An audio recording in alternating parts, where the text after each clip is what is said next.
You're right. I actually have a really good one from a local place here, Resurgence. They do a vanilla cappuccino pumpkin ale on vanilla beans and with coffee beans, and it's fucking It's like one of the only ones I buy anymore. Excellent. Coffee beans and pumpkin. Wow. Yeah, it's on vanilla beans and coffee beans. They age it on. Well, that's out there. That's out there. Yeah, it's fucking great. It's like almost like a Starbucks like vanilla cappuccino or something, but in pumpkin ale form. Well, we are back live, so now we can just whatever free flow. We got the birthday boy in the house. Oh boy, Eric, man. We're in trouble. Hey. Oh boy, oh boy, help! Shut up, Joe. You like it? Coconut. So, anybody out there watching it, Joe? If you want to work the comments again, that's fine. But anybody got any comments and feedback, or if you want to continue any conversations from earlier, feel free.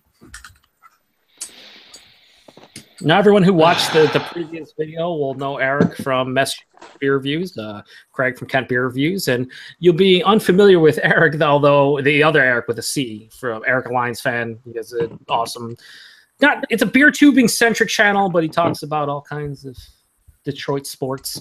Although he's very disenchanted. We're going to kill you this weekend against the Patriots. I wish I would have seen the brawl with Cabrera though. Yeah, that sounded good tonight. Oh my God! Yeah, I'm gonna watch it. I'm gonna watch it on YouTube. It was even better that the Yankees lost, right? Yeah. But when the Yankees lose, it's a win for everybody. Yeah, I high five random people and imaginary people too. No Yankee fans? Absolutely not. Red Sox. What are you drinking, Eric? Now. Well, I just finished Two Roads, a little. Which Eric are you talking about? Yeah, there's Rod, you got Eric a Lions fan. It's all you tonight. You the birthday boy, brother. Yeah, Eric, so knock it off. Well, Happy birthday, motherfucker. Talk to yourself again. Today, I just finished off the Ballast Point Sea Monster. Good beer. I thought that was very good. Did you like it? Oh, yeah. Very good. Is that an aged bottle? Because that looks like an older label.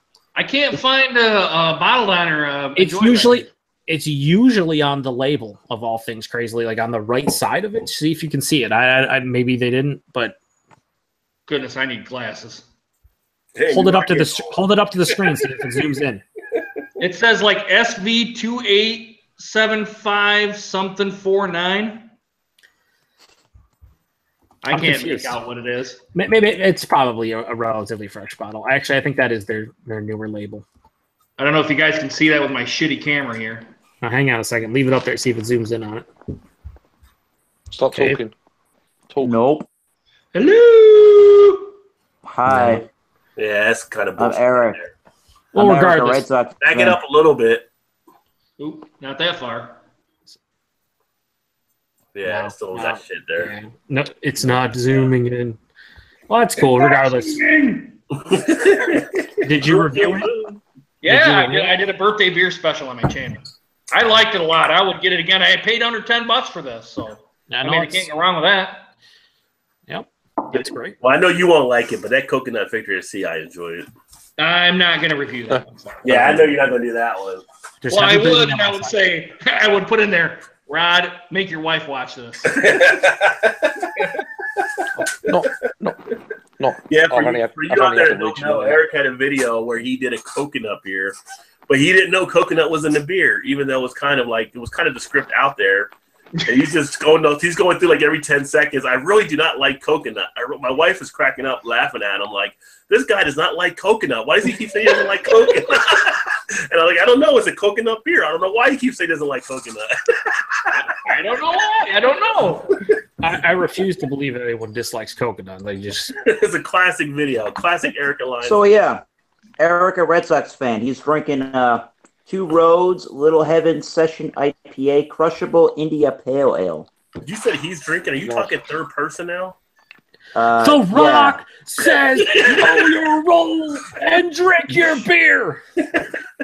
All right. Well, that's what I'm drinking. Courtesy of Nacho Beer Dave. Oh, speaking of wrestlers, I heard the funniest radio skit today, and Joe. Well, Eric, you probably laughed too, but Joe and Paul would have cracked up because one of our radio shows, they were basically calling like from heaven. And the guy calling down was Dusty Rhodes. Oh, baby. And so he's talking to the guy on the radio, and he's doing Dusty Rhodes, and he's like, what's it like in heaven? He's like, oh, man, we got the wrestling up here. And it's like, they called it like PDW or something and everything. And it was like, it was like ADW, it's like after death wrestling or something. Yeah. And so he's doing it, and then like the other guy jumps on the phone like he's Macho Man. That's fantastic. And another guy does Ultimate Warrior, and they're talking about all the wrestlers up there. It was hilarious skit. That's man. If you can find that on YouTube or something, link me up, man. I might be able to. It might be on their EBN thing. Let me see if I can find that. How do you like the Yingling Porter, Eric Alliance? I like it a lot. I will admit. I got to review it yet. I think one left in here, but I enjoy it quite a bit. Can you guys get the porter in your guys' area or not? Yeah. Yes. Yeah. I'm not a big fan of the prepackaged black and tan style beers. Not really. I mean, that one's okay. I'm indifferent to them. I feel like they're okay, but I always feel like an actual true black and tan is always better. Yeah. I got one of their skits here. I'm going to share it here in a second. Oh, boy. Because we never really have a review on the show, right? So let's make it a little more fun here. Yeah. Oh, hold on. Let me get it. I can't put it on. Let's see. Share the screen. Frank Anchor's winning what? This is Dusty Rhodes looking for Ric Flair. Oh, God. I'm on board. I'm on board. Cheers. Woo! Yeah, please. Oh. This is. There have been many times you and I have gone round and round, and we bled the same blood in the same mud. But this time, sounds like Joe D. Jack. Let's do it. You and I, Friday night at the Fulton County Stadium. It's like American Pie. Dusty rides on the edge of a lightning bolt with a silver saddle daddy. Now you come on down there with your limousine and your horsemen. Bring your A-game. Oh, that's great. That's right. Yeah, that's right. He's calling everybody named Rick. It's time for you to meet your maker. The American Dream, Dusty Rhodes, is up for the challenge. I think the American Dream's barking up the wrong tree. See if your blood is as red as mine, Mr. Flares. We won't find out in these, sir. That's right, find it out in Flint. Go, man. Oh, man. Take a message. Yes, tell him this is Big Dust, the American Dream. Big Dust, the American Dream. Yes, ma'am. Are you a friend of his? More of a nemesis, I guess you would say. Are you Bob Klepak's friend? I do not know who this Klepak fella is. All I know is that the other night, when Rick hit me from behind, I saw where the line was drawn, and now, Friday night, let's go, hey, very. where did you go? Where did you go?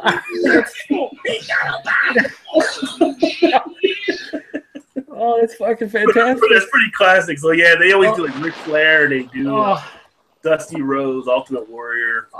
Dude, Macho Man. That's the thing. For the longest time, I just pictured Dusty Rhodes walking around, just calling every single person he comes in contact with Ric Flair. Ric Flair, baby! Just like constantly. That's what I picture him. And now he's doing it. He's doing it in heaven, I'd imagine. Ric Flair almost went with him. Yeah, almost. But Ric Flair being like Dusty looking for the Four Horsemen as well. Ric Flair being that sly heel that he is, kicked out at 2.5. Yeah, will end up being all right. Yeah, they did one where they actually called another radio station, and one of the guys does Dusty, and someone else is Stone Cold, and they actually faked out another radio station, acting like they were calling in for an interview. That's great. They were not happy the other station. That is fantastic. Oh, man. I might have that. Nothing like some 80s and 90s wrestling, baby. Oh, no, one old school. Let's see if it pulls out. So this is a classic episode. Oh, it's not available right now. Facebook took it down, I guess. Good. We can talk about beer now. Facebook. Please. Oh, Eric from Massachusetts, beer reviews, baby. Don't you like some Dusty Rhodes, baby?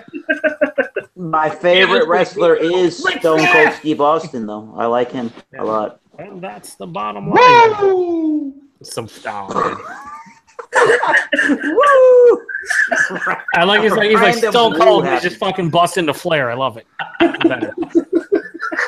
Stone Cold Steve Austin. Woo! What? You know who wrote the Stone Cold Steve Austin theme song? Disturbed. Did they really? Mm-hmm. That long ago, they were still a band. Go figure. Well, then I don't know if they wrote. I thought if they did, didn't they do like a whatever, like a metal version of it, as because he had like the bass one, and then they actually wrote lyrics to it at some point. Yeah, I think that the actual members wrote the song, and then the vocal version came out. At least that's what I've read, being a metal fan. Although I don't like Disturbed, so I don't maybe really know. But that's what I've heard. One of the most epic entrances ever, just because when the glass breaks, shit's about. Yeah, that's probably my favorite. Although just because it's a real actual song, I probably like. What was the Edge had Metalingus by Alter Bridge. That's a really cool song. What about Triple H's? What is it? The game by Motorhead. Motorhead. And then King. That's a terrible Motorhead song. Come on. Really? You think so? Yeah, I do think so. You guys are under the impression that anyone can understand what Lemmy's saying at any given point. You win some, lose some, and raise his face. It's like, okay. Well, not the song itself, but the epicness of the entrance. Yeah. I'm forgetting. When that song hits, you think of. I'm forgetting what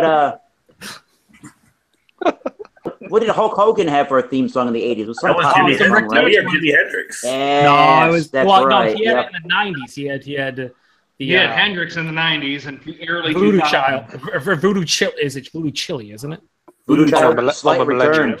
Slight Return. Oh, that's what Jimmy. But then he had like Rick Derricker's like "I'm a Real American" or some shit was his original. I am a real. Oh yeah, that's Fight for your life, and then it was like, then Rick Derricker's like, yo, what the fuck you stealing my song for, bro? What happened here?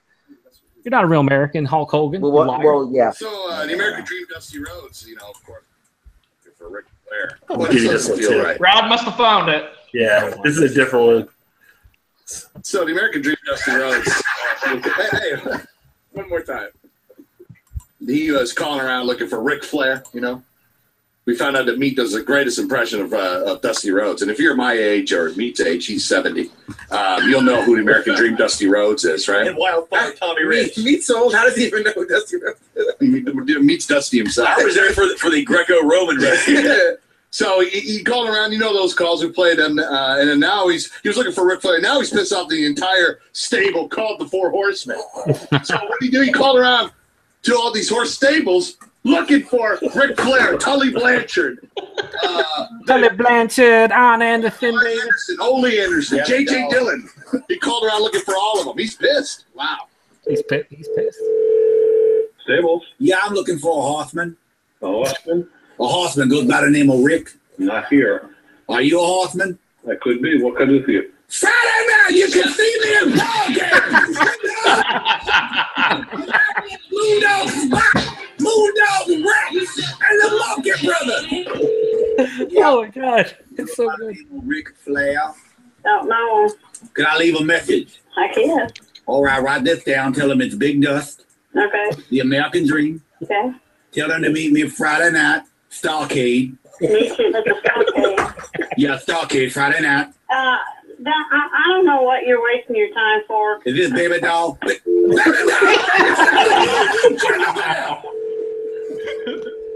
Hello, I'm looking for some horsemen. I've got plenty. How many you need? 4. This Big Dust calling on behalf of Crocker Promotions. You don't really understand what you're saying, but Sorry, I got a little bit of a lift. What about? Wow. Oh, he did. Sorry. no, I don't really know what you're talking about. No, don't lie to me, JJ. You and I go way back, Jack. JJ, you said the wrong person. Don't lie. Get mad. JJ. Oh my God.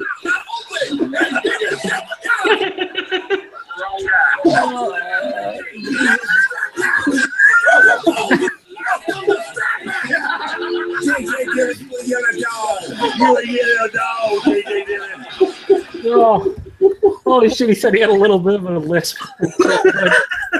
Yeah, so that's one of our local DJs. They're hilarious in the morning. Oh, that's great. Yeah. The lisp was brilliant. Yeah. Oh yeah, that was. Anybody any comments out there, Joe, or is it just people like what the hell? Holy shit! I can't read them because I'm crying. But yes, we actually have 3 comments from way before this actually started. Chris from In the Basement said first with 75 exclamation marks, and then Eric, who is in here, Eric, a Lions fan, who's right here, says we still got 66 minutes left. LOL. So that was what, fucking 7:45. So that was almost a couple hours ago. Jamie from Basement Beer Review says, "Duff there, baby." Yeah, indeed. Tell Jamie jump in here. Yeah, Jamie, you're welcome. Get the fuck in here. Let me know. I will link you up on the Books of Face. And then Chris says, is Joe wearing an Average Joe shirt? Yes. Yes, I am. Of course he is. And then... Hey, you can buy one too. We'll get it out to you. Yeah. That's what we got.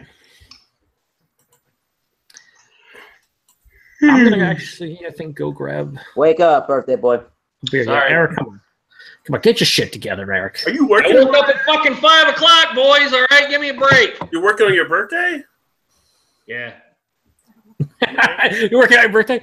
Yeah. It's like your holiday. Why would you work on your birthday? On a weekend too. It's a Friday for your birthday. You should not be going. Oh Jesus, I'd be passed out by noon. You going to Windsor? What's that? Little club action in Windsor? No. Yeah, go see those naked ladies. I know, Eric. Let's go. Right there in Michigan. Well, hell, if I want that, fucking Deja Vu's right up here in Lansing, boys. Oh boy. Can you drink in your Deja Vu now? Oh, they gotta hold it. I don't know if they can or not. Deja Vu. And they probably have your Miller Lite for you. Buddy. Yeah, I'm sure for a lot of those guys that go there, it's Deja Vu indeed. It's called Budweiser. It's funny that a strip club has a chain. That's just hilarious in itself. Deja Vu is a chain, yes. Yeah. They set the one down here in Cincinnati. If there's one I would go to, I would go to the flight deck by the Metro Airport. Detroit Metro. Catch Eric tomorrow night at the flight deck. Live on stage. Yeah, let's go. Woo! He'll be there making it rain. Yeah. I will not. No. Money. Hey, money. Greg just laughs. Yeah. So, Craig, you and Jake had some fun times. You and Jake had some fun times traveling, doing some beer reviews. Yeah, we've done quite a few bits and bobs. Yeah. I'm just coming up soon. We've done about a month ago. Nice. So far, bless you. Been so far ahead. Yeah. You know, we just got a new airline coming in. I think it's called WOW out of Iceland. So now we can fly from Cincinnati to like. I've flown with them. Yeah. Are they pretty good airline? No, on the ad. You see them on the telly. Yeah, but you flew. Were they good? Were you nervous? They're pretty cheap. So I'm like, whenever they're cheap, I'm like, what's going on here? What are you cutting out? No, the fuel line. Yeah. Yeah. We don't have any breaks right now. What? No. What? Oh, no. We take lunch breaks all day, every day. But we can fly from Cincinnati to like Germany for like $180 one way. Holy shit! They're like really low cost airline. Like you can fly to Amsterdam and some other spots. Here you go, Eric. But they start next year here, right in Cincinnati. There's our next. So maybe we should all. Yeah. You what? There's our next beer festival in Amsterdam.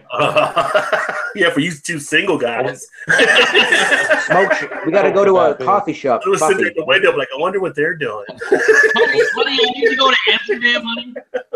Red lights there. I might go to Germany. I might get some brownies or something while I'm over there. Let's go to Germany next year to the Wacken Open Air Metal Festival for 3 days. Let's do it. Germany would be good. We all crash at Peter's. Yeah. Yeah. Oh, I can. Jeez. Yeah, Eric says. I can see it now. I can just see it now. Well, don't you like Donald Trump? But Donald. Oh man. I like that guy. All right.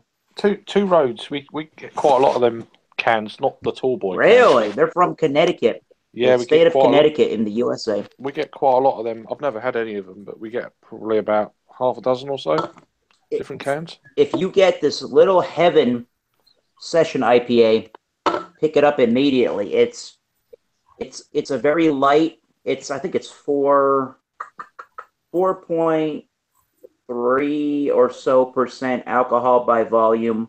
Yeah. And it's 4.8. And it kind of tastes like a really sessionable, as they say, crushable New England style IPA. Yeah, it's a little bit darker and not quite as hazy as a real, like a Trillium that you've probably had, or even like a Sculpin or something like that from the West Coast. But it has those juicy flavors, a little bit of a caramel malt and a lot of a spicy hop to it, but primarily it's kind of lightly juicy and pretty spicy on the hops. So if you like that style IPA in a really easy to drink format, this one's a great one to choose. No, surprising. They've only come on the scene probably in the last year, but yeah, we get half a dozen or so. That's cool. That's cool that you guys get that distribution, because I just kind of think of them as a local company in New England, but that's nice that you guys can get it. I like it. A+ for distribution on that. Yeah. They're the ones that make the Lawson's Sip of Sunshine and the Super Session No. 2. So I don't know if that might mean I don't know if that might mean maybe those could be in England one day, but maybe. Yeah, I'd love to try that one. It's a big yellow can, isn't it? I think. Yes, Sip of Sunshine. Yep. Double IPA. Yeah. I've heard some good stuff about that, but I've never seen it apart from beer trades in the UK. If you've had the Trillium stuff, so you kind of get what the New England IPA is all about. Finally. Yeah. Okay. England IPA. I think Trillium just done a collaboration with Beavertown, and they brought out a can. Ooh, I can't remember. That sounds good. I can't remember what it's called. I'll have to look for that. What are you drinking, Rajay? I'm drinking Swivelhead from Deschutes. It's a red IPA. Ooh, I looked red. Very good, very nice.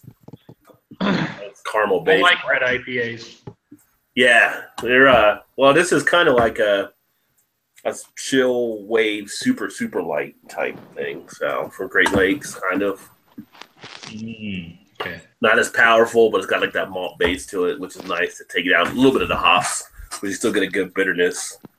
I need to upload the review on it at some point. That so we talked about last week. Probably gonna get again. Yeah. We talked about last week at one point. At one point, I did I think it was last week. Yeah. Rajay wasn't here, so Jay Terriot said, "Why don't you do the beer review?" And I'm like, "Okay, I'll do it Thursday. Fuck it, sure, all right, fine." And one of the things we talked about, I don't want to hear some of these other guys' opinions on this one. So I don't have the article out in front of me, so I apologize. Some lady claimed that she found a scorpion inside of her Heineken beer. A scorpion? An actual scorpion. It was a decomposed body of a scorpion inside of the beer can. And she was actually drinking the parts of the decomposed body of the scorpion. Yeah. I mean, it could happen. You believe it can happen in a can. I've been in canning plants before they can beers. I mean, you could have something possibly crawling on them. But if they're sanitized enough, they should be keeping enough. I guess my question is, do you actually think it was a scorpion, or do you think it could have been some other giant piece of sediment from the can? I don't know how common scorpions are where the Heineken plants are, though.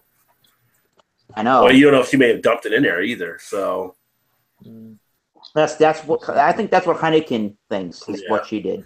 But I know I've been to a couple of canning plants here, and you can see where I guess you could kind of get in the can or something before they get the lids and stuff on stuff. But usually they go so fast. The ones I've seen. Yeah, scorpions a lot. So that was it's kind of like the old that was the Pepsi or something. That was the weirdest story I read last week. That was just kind of strange, mind-boggling. How could yeah, like you said, how would the scorpion where they brew the beer actually get into the beer? A scorpion in like the Netherlands. Yeah. It almost have to be from the can of lines I've seen, it would have to almost be a can of line. Because a lot of us shoot the can and stuff down. The cans come down and they go to where they put the beer and stuff in them. And they go to the next machine where they top them. So it'd have to be somewhere in the front of that or something. I don't know. If they had maybe empty cans and one went in there ahead of time and died or something, who knows, or died with the alcohol. Weird. Right. Just never know. I wonder where Joe went. Joe disappeared. Joe D. I keep saying Joe D. He's not Joe D. Joe D's got a show tomorrow. Joe D. Joe D. This is Joe D. I like going on. I've been on Joe's shows the last few times. I didn't go on last week. I've been on a couple times. Joe's got a nice little show. I'm surprised your subs haven't gone up, Rod. To be honest. My subs? Yeah, I mean, I don't know. I'm just a boring guy, I guess. Also am I, so I'm in the same boat. My only problem with the really popular beer tubers, if you want to call them that, is they don't want to go on anybody else's channel. They want everybody to go on their channel, but they don't want to support anybody else and go on their channels like a Joe D or a Chris Stelz or I don't know, Chad Beer Reviews. They wouldn't want to go on your channel, but they want everybody else to go on their channel. Joe's been on he hasn't been on the show, but he's been on my stuff on videos and everything. Yeah. Oh, sweet. Yeah. So, but you definitely won't see that with like the Beer Geek Nation or any of those guys that are part of the Beer Geek Nation. I saw some of Dar, but I don't think Darwin's ever said anything on mine. But there's just so many people out there now. Well, I reached out to Darwin when he said he would do it. Yeah. I mean, he was nice when I talked to Darwin and stuff. I've talked to him a few times. Yeah. Where is he? Is he from New York State? Where is he from? I think he's in New York the whole time. I think he's from. I'm kind of wondering because he drinks all of these New England IPAs. Like, where are you getting them from? You got to be from around me somewhere. He gets a good amount of stuff it seems sent to him as well from different people. Yeah. And then you got Joe from J. Wells Beer Reviews out of California that everybody sends him Trillium Under the Sun. It's like, holy shit. Yeah, it's weird, isn't it? Yeah, Darwin in his garage of arcade games. Yeah. He was in that last cut for that internship program they were advertising where they travel for the summer. Wow, that's cool. Yeah, he was like one step away from that. No shit. Yeah. But I just think there's just so many. I mean, even I have trouble keeping up with a lot of the videos just because, I try to watch all your guys' stuff and it's just like, between work and other shit going on, it's like, damn, I got to catch up. You can't do it. There's so many. It's just like, yeah.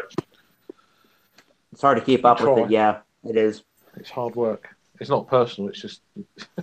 Yeah, no, it's not. And a lot of times I watch videos, but I may not comment on them. Or I don't get to like them. A lot of times when I'm cooking dinner, I'll have the videos playing. I'll hear the videos and I'll try to like them. But if I'm in the middle of pouring something out or whatever, I can't stop and click the video type thing. But I usually try to watch them all the time when I'm cooking or doing other stuff. Or I used to go to the gym and work out sometimes on a treadmill or something while I'll have the videos playing. And I'm listening to them. So, but yeah. So what's going on the big day tomorrow for the birthday there, Eric, Alliance fan? Well, I got to go to work tomorrow, and then after that, my niece actually has the same birthday as me, so we're going to go have cake and ice cream for her. I kind of make that her day other than my day because she's so young. I mean, she's only going to be I think 11, so make it her day. Excellent. And then for the weekend, I don't know what's going to happen. We'll have to wait and see what happens. May go to one of the breweries or something around you or something. I could go to Jackson at the Great Lakes in Jackson, Michigan, or I could go to Bad Brewing up here in Mason. There's a bunch of them around here. Yeah. Yeah, you have no shortage of breweries in Michigan. No. I got about I know they're around me. 1, 2, 3. I don't know if there's any in Battle Creek or not. In Cereal City, USA. I'm sure there is, but I don't know. I'm thinking there has to be one. Yeah. That's pretty popular area. I'd be surprised. I think I've seen Battle Creek on a can before. I can't remember what it is, though. That's the cool thing about being in Massachusetts, where I'm at. Even though I would say the number, but it would Rajay would probably laugh and go, "Well, I have 3 times as many breweries next year."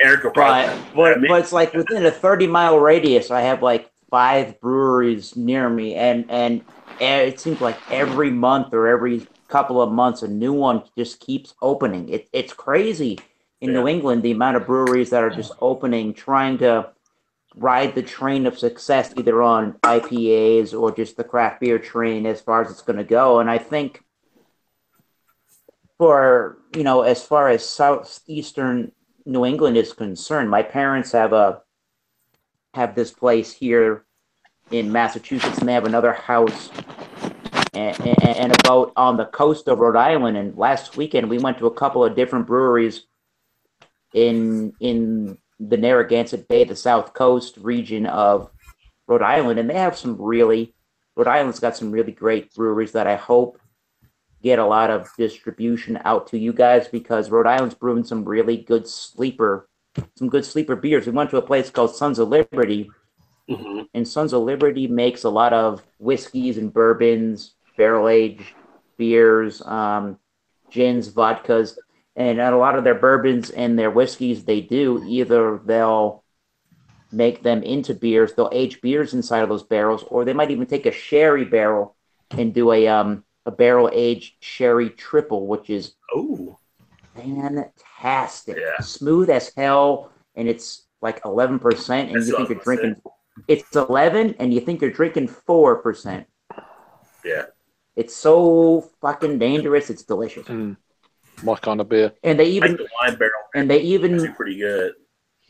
And I saw it on their menu. I had to try it. It was because they do a lot of beer recipes that they'll make and they'll distill them into an actual whiskey. So I saw it on the menu that said Saison whiskey. I'm like, I have to try that, and it was phenomenal. A Saison recipe that they distill into a whiskey. Yeah. Awesome stuff. It's called Sons of Liberty from, I think it's South Kingstown, Rhode Island. That's one worth checking out, maybe. Good shit. It's really cool because a lot of the craft beer guys or beer guys in general don't think of whiskey and beer as being that closely related, but the only major difference is usually no hops in whiskey, and whiskey is distilled instead of brewed like a beer for a lesser alcohol by volume. But they're the same traditional beer ingredients: water, yeast, and malt, just like a beer is. So it's not that far off. Yeah, we get these barrel aged versions of, a wee heavy or Scotch ale, whatever you want to call it. So you get that kind of thing, or even in the stouts and stuff. So you've got that kind of input into it. It's a natural kind of lap over. Yeah, real ale. Yeah, indeed. Yes. What's going on, Joe? Hi. You gonna make a pizza or something? What's that? You gonna make a pizza? I took a giant poop. No, I went to go get. That was the other option I was gonna say. One floor of the coop's nest. I forgot that garbage needed to go out tonight, so I was like, "Hey, I should probably go do that right now before I forget." Get a little bit 3 sheets to the wind. You guys come like first thing in the morning? Usually, yeah. Here, and it was weird when I moved here years ago. It used to be Sunday night garbage to pick it up Monday, and now here it's Friday, and it's just I will never get used to it. I'll always be Thursday. Friday. I got weird. Friday as well. Yeah, it's found it. Yeah, there you go. I got Friday as well. It's weird. Oh, we're all in the same group together. We love craft beer. We got Friday garbage pickup. Yeah, I'm Thursday. Friday's a shitty day. Yeah. I'm Thursday afternoon. It's a rubbish day. Yeah. I prefer Mondays. Now, do you save your bottles and cans, or do you just recycle them? I recycle them. I throw them away. I recycle them. I take them to unless I don't have room, then I recycle them. This I'll throw away because it's Yingling and they don't distribute around here. So where did you get that? I got this in Ohio, just past the Michigan border. Ohio. If I was in Eric's area, I'd recycle. Ohio. Eric's area, they get money back for the bottles. Well, it says Michigan 10 cents, but no one distributes around here, so you can't get 10 cents back. That's dumb. Yeah. Whatever. Also, you know who's out of Battle Creek, Michigan? Ooh. Rob Van Dam. Fuck that motherfucker. I was hoping someone would say that. I was hoping. Is that guy still alive? What is Conor McGregor. Oh, boy. Conor McGregor. What has everyone else picked up? I picked up Resurgence, local Buffalo. Their pumpkin ale, because, it's August. Time to drink these pumpkin ales. Whoa, you might as well just drain pour that. I did. I drank over half of it, and I figured I'd say vanilla cappuccino. Yeah, it's a vanilla cappuccino pumpkin ale, and it is fucking... Because it's a pumpkin ale, fucking shoot that can. Pumpkin? I think I'm gonna... Wait a minute, is pumpkin? I thought it was a vanilla cappuccino. No, he just tells it. No, yeah, it's a pumpkin ale, but it's brewed with spices, but then it's aged on vanilla beans and coffee beans. That's how you fucking do a pumpkin beer. Amen. It's fucking fantastic. Is your pinky in the air? Yeah, I'll put both. Hey, coconut and pumpkins. You might as well drain for it. You know, it's pretty funny though. You said it, Eric. But coconut. How about coconut in a pumpkin ale? Fuck my coconut. That'd be good. So I take it that Eric, you're not a huge fan of pumpkin ales. No. How many have you tried? That's fair. About 2, and each one I drain poured. Yeah, you weren't a fan. No. First thing that pops in your head. Best Rocky movie. 2. 4 of the original. One of the 2. What do you? I said first thing pops in your head. What's the best Rocky movie? Rocky 4. I was like trying to deliberate on it. Like, wait a second. No, it's 4. 4. I just fucking Drago. How can you? You guys are all 4. Yeah, 4. If anyone says 5, I'm all day, every day. Right now. I said 2. You said 2. See, for me, you're wrong. I say it's 3. I'm right. 3 is awesome just because of Hogan and Mr. T. But as an actual movie itself. None. 4. Hey, pretty woman. Hey, pretty woman. Yeah. The best Rambo movie is Rambo. Not even called Rambo, the first one, First Blood. Mm-hmm. Yeah, First Blood. I like Rambo 3 the best. And even now today, our veterans still get screwed on shit. Yeah. Is anybody seen Creed? Is that any good? Yeah. I heard it was good. I watched it. It was well done. But I actually like the one that was just Balboa when he. Balboa was actually good. It kind of made up for Rocky 5. Nothing will ever fucking make up for Rocky 5 ever. Tommy Morrison. Yeah, it wasn't even Tommy Morrison. It was partly Tommy Morrison. Yeah, but it was the entire story was just so fucking like Godfather terrible. 3, just don't mention it. Yeah, just there's Godfather 1, 2, 3. What's that again? Is that a thing? No, it's not. Yeah, it's like it exists, but it shouldn't. Did you buy a beer to drink tomorrow, Eric, a Lions fan? What are you drinking tomorrow? Do you have an idea or no idea? Oh, Jesus. If it's what I think it's going to be a bunch of shots and a bunch of beer. Shots of Miller Lite? Well, okay, yeah. Shots of Miller Lite, yeah. Miller Lite makes a in that order. Chaser. You don't want to chase it with a craft beer. You want Miller Lite to chase it. I might be 3 sheets to the wind, hopefully. There's no mic. I got a day to recover. Saturday morning, you're feeling it, I'm sure, if you go out tomorrow night. Is anybody going to be in If anybody's in Massachusetts on Saturday, which you're not, go and check out my band, Heavy Metal Time Machine. We're going to be playing a show on Saturday. Isn't the McGregor and Mayweather fight the same day? Yeah. Exactly. Yeah. Oh, yes, it is. We're going to play anyways. Are you playing before or after it? Or during? We got it on box. Oh, we're on it. So when you do your shows, do you like Periscope them or anything, or Facebook them live, or do you set up a camera to actually record you guys playing? Usually not, but because you ask about that, I might seriously try to figure that out. Yeah, that way people see your exposure. Well, our name is Heavy Metal Time Machine. We're an 80s metal and hard rock tribute. Oh, we missed it already. You guys do Poison? Not this weekend, but we do. not this weekend. We only have an hour-long set, Rod J, so we're going to play like 14 hours. Eric, seriously, live stream. If somebody wants to set that up and use their own data plan, maybe I can do that for you. I know a guy that's going to be there that can do it for us. Do they have what poison? Hang on. What poison songs do you guys do?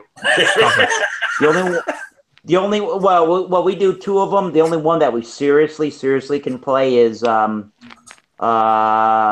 big one there. Every Rose Has a Stone. Yeah, well, that's the second other one. Talk Dirty to Me. You're into Unskinny Bop, right? That's what you're into. That's what I'm thinking. That's what I'm thinking. Unskinny Bop. That was their big one. We do Talk Dirty to Me, and we can play Every Rose, but we normally don't. But we can. What? Something to believe in. No, none of that. No something. Eric, I think the first two songs we're going to play on Saturday are Mr. Crowley and Master of Puppets. Master Crowley. Yeah, okay, that's cool. And we also do Bark at the Moon, Bang Your Head, some Round Ozzy. and Round, I like Hot for Teacher. I got to play Hot for Teacher on drums. That's a difficult one. Panama, In My Dreams by Dawkins, Into the Fire, Dawkins. No Ice Cream Man? Yeah. No, Erica Lyons fan. Looks like we're both enjoying a fine Pilsner. Yo, dog, right here, baby. Except for yours isn't really a Pilsner, but it's still a fine. Hey, I don't care if it's not Pilsner or not. I enjoy it. I didn't say you did. I just said it's not a Pilsner. We talked about this in the last. If you were there during the last review, this is a local place. This is a local place of the Pilsner. Look how dark this fucking Pilsner is. It looks like my beer. Yeah. Yeah, this is from a local brewery in Canandaigua, New York. It's a Czech style Pilsner. I look at it and I'm like, yo, that's way too dark to be a Pilsner. Does it have any hop aromas? Was it all grass? Looks a malty Pilsner. Yeah, it's very malty. And it was canned on mid-July, so we're talking 6 weeks. Yeah, not too old. No, it's not. They call it Czech style, and it's I don't know. No. I wouldn't. If you gave me this blind, no way in hell it's Pilsner. I'd probably guess it like an Oktoberfest or some kind of like German lager. You know, it has like a more malt. What would you call that? Yeah. Like honestly, it's like more of like a Martzen, kind of like in that style, very malt forward, little bit of like. Like a Vienna lager. Maybe. Although I had Sam Adams last night, and it doesn't. It's necessarily. It's actually not in the same realm, even though the color is very accurate. So I don't know. Can you tell from the yeast strain that it is in smell a lager, not like an ale? Yeah, it's clean like a lager, right? It definitely. Yeah. Oh, it's way clean. It's actually good. I'm sure. Like, I don't like as far as styles go. For me personally, Pilsners are like the bottom three for me. Not a huge fan. But this one's actually very refreshing. Like, they're all refreshing, right? Fucking Pilsners are refreshing, but they're usually not all that complex. Not that they need to be, but they just don't have a lot of flavor. This one definitely is more malt forward based on the color. You can kind of get that from the color. I mean, you guys saw it. Here's my pet peeve when it comes to beer reviewing. So you're going to review the beer, and you're going to drink a beer. What somebody says, "What does the beer taste like?" It tastes crisp, clean, and refreshing. There's not really beer flavors at all. So I'm just giving you basically the mouthfeel at that point. Yeah, exactly. Exactly is what you're doing. Actually, crisp is a term that they use in beer reviewing. Well, they do. But more to the body and mouthfeel. It has a crispness to it, which is basically in relation to the it's not a taste carbonation. Of the beer, yeah, it's carbonation. Yeah, it's more the texture. The texture more than taste. The body and mouthfeel is where it lands, right? Yeah. It's Joe's buddy, Drunken One. No. Hello, Drunken One. Why'd you say it that way? Wait a second. Because I love the Drunken One. We cannot hide our secret any longer. It's not a hangout. Everybody else's buddy too. Come on, babes. How's it going? Hope you're safe, mate. Hope you're keeping well, mate. I sent you a message on thing. Yeah, I sent you a message, Drunken One. No, I sent a message to Drunken One. Hoping he was okay and keeping well. Oh yeah. No, it's all good. I sure thank you for the well wishes. We're pretty in tune for this. We're pretty accustomed to it. Yeah. With the hurricane, talk about the hurricane coming. How far are you off from the coast, Drunken One? I am. Like from Galveston itself. I'm probably about 70 miles, maybe 80. where it's coming in is just south of where I live, which actually is a good thing in the sense where the hurricanes, they do circles, obviously, but we're on the clean side. We're gonna get a lot of rain, but it's not so much whipping winds and stuff. But what they've said is it's gonna come over us and it's gonna stay here for a while. Yeah, that's what that's cover for a little bit. It is inevitable that the power is going to go out, and there's going to be lots of downed trees. We might be flooded into into your neighborhood or whatever. So it's pretty gruesome. I have it all right here because we have our own water well, and my dad has a generator that works the water well, like a whole home generator. So we're actually set up pretty good here. And I have a little solar setup to be able to run some things, to be able to keep food cold, because that's the worst thing is refrigeration. When your power goes out, you no matter what you got in the refrigerator, it spoils quickly too, like real quick. It does too. Yeah. Everybody says, "Well, I'll just cook it." Well, okay, so you cooked it, but you still got to store it. So the hardest part is food storage. Food storage and spoilage. Yeah, exactly. So we're pretty set up here. Yeah, they make it sound like it's going to be a pretty good one, like a category 3 even. Yeah, they said like a 1, 2, and a 3 that'll start coming down again. But they said like 22 to 24 inches on the coast, possibly of rain. Yeah, 125 mile an hour winds. Yeah, exactly. When's it? I'm sorry. Due to hit you. You broke up. Friday evening. When is it due to hit me? Friday night late, early Saturday. Yeah, early Saturday. So no, like I said, we're pretty in tune to it. We haven't had a good one since it's been about 9 years. So we haven't had a real good one. So we're due for it, and that's all good. Everybody kind of just shelters in place. Be sure you got some canned goods and stuff, and are ready to put. Nice. I like the way you're thinking, bro. Well, we know you got the beer for sure, so. Yeah. It might be flat right now, but I got plenty of beer to drink, so. Okay, you brew it. I do, indeed. Yeah, I'm a brewer. Yeah. So wishing you the best to hang in there, man. Well, thank you so much. Yeah, thank you so much. I'll try to keep you in tune as best I can. Everything in this room, well, at least on this side. That would be great. Yeah, I'll try to keep you going. I don't know how long the internet will hold out. I'm not sure about that part, but most of that's like underground wires, and usually the telephone stuff does all right through these things. But I've got a little solar set up myself here, and so I'm able to keep things running, pretty much consistently.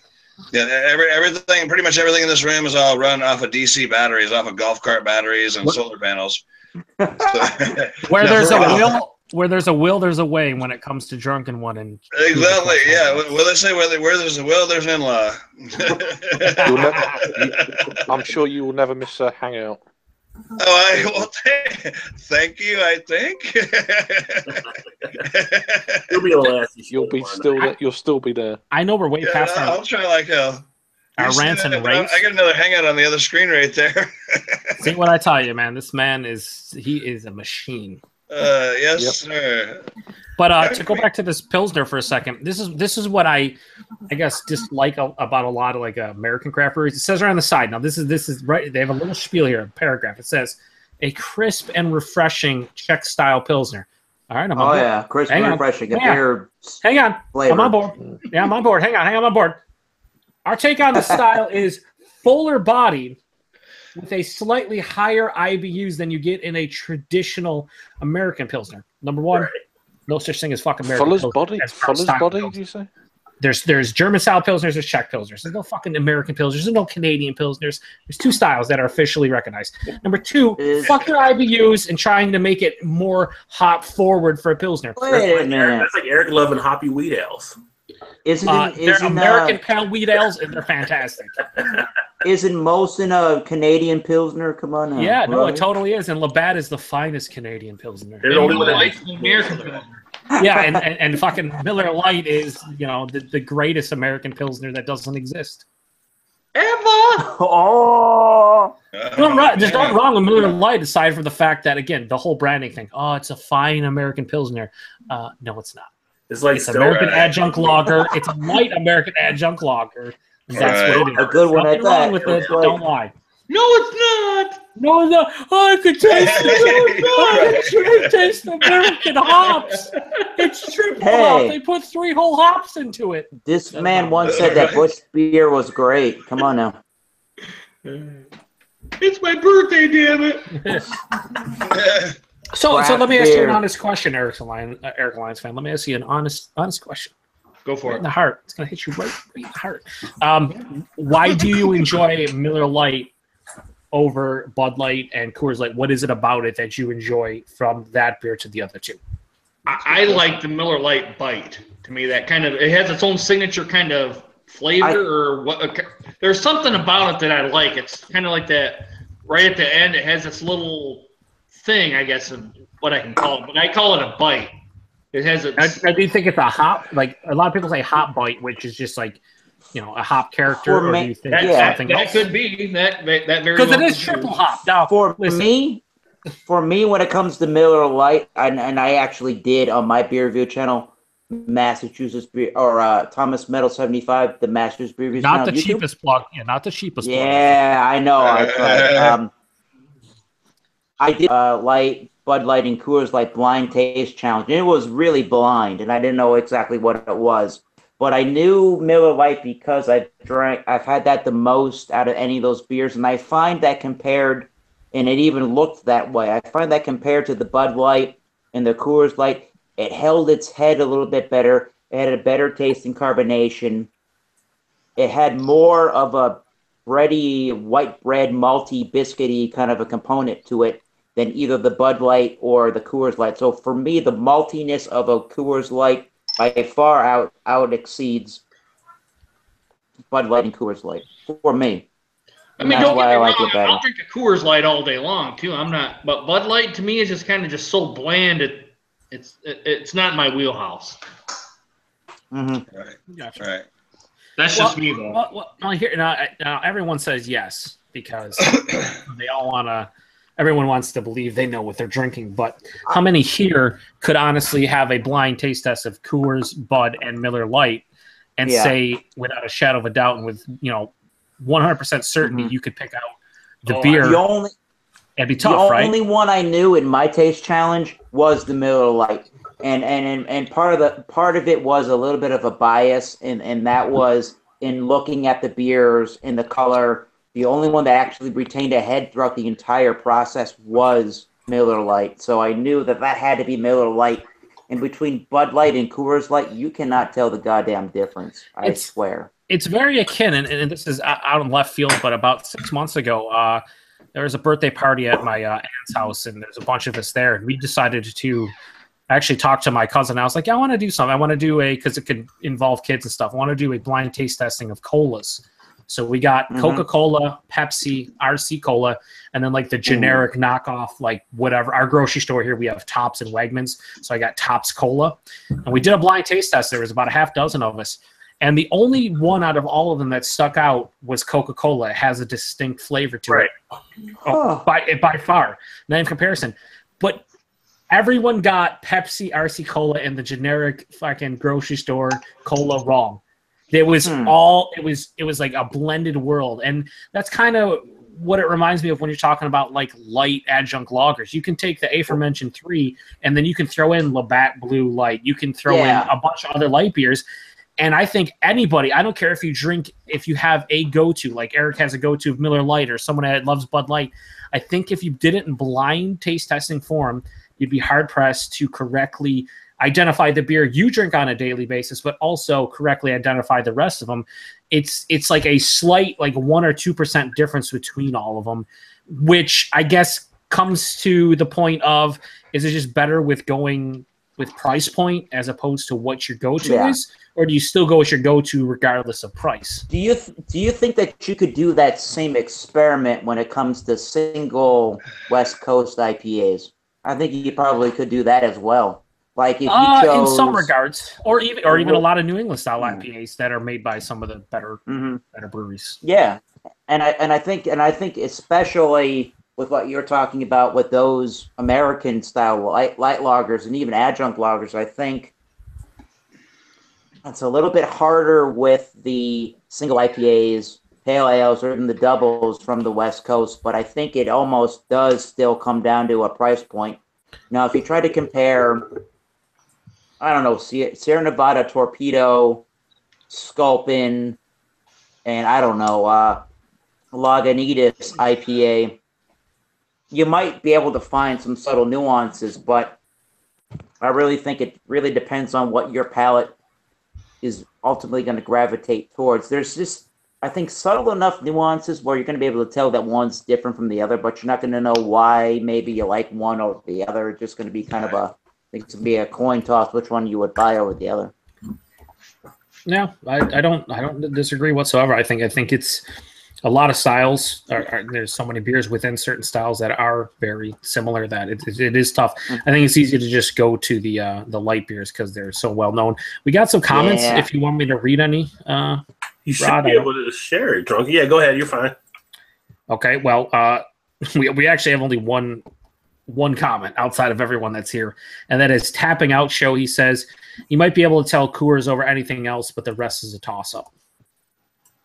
Also, Basement Beer Reviews. Easy. Jamie from Basement Beer Review said, "Night, fellas, he's off to bed." That's all. Cheers. Oh, okay. You're right, Rod. I'm sorry. My bad. No, you're good. I was like, you should be able to share it. Yeah. Is Eric doing a live review right now? Eric, a Lions fan? Or are you trying to talk? You're muted. You're muted. I thought you might be doing a live review. No. I'm gonna jump off here. So. What I'm getting pretty tired because I woke up at 5 o'clock and all that. So I'll be back next Thursday if you guys will have me. Oh yeah. No, Eric, fuck off and don't ever come back. Yes, of course. Jesus Christ. If you'll have me. If you bring Miller, if you bring Miller Lite, you need to bring a coconut, like a whole coconut with you. That's the only. Oh, don't screw with Eric like that. Come on now. This ain't no coconut for Eric. What? Joe, click on me here real quick, okay? Just do it. Actually, big finger. Let's see if you get the finger for me. Let's see. Come on. There it is. Bam. Why did Rod J left? And you gave me the finger and Rod left. That's not cool. Oh, Rod left? Yeah, I booted him Yeah, out. he did. What did you do? Yeah. All right, guys. Have a good night, and I'll see you next Thursday, hopefully.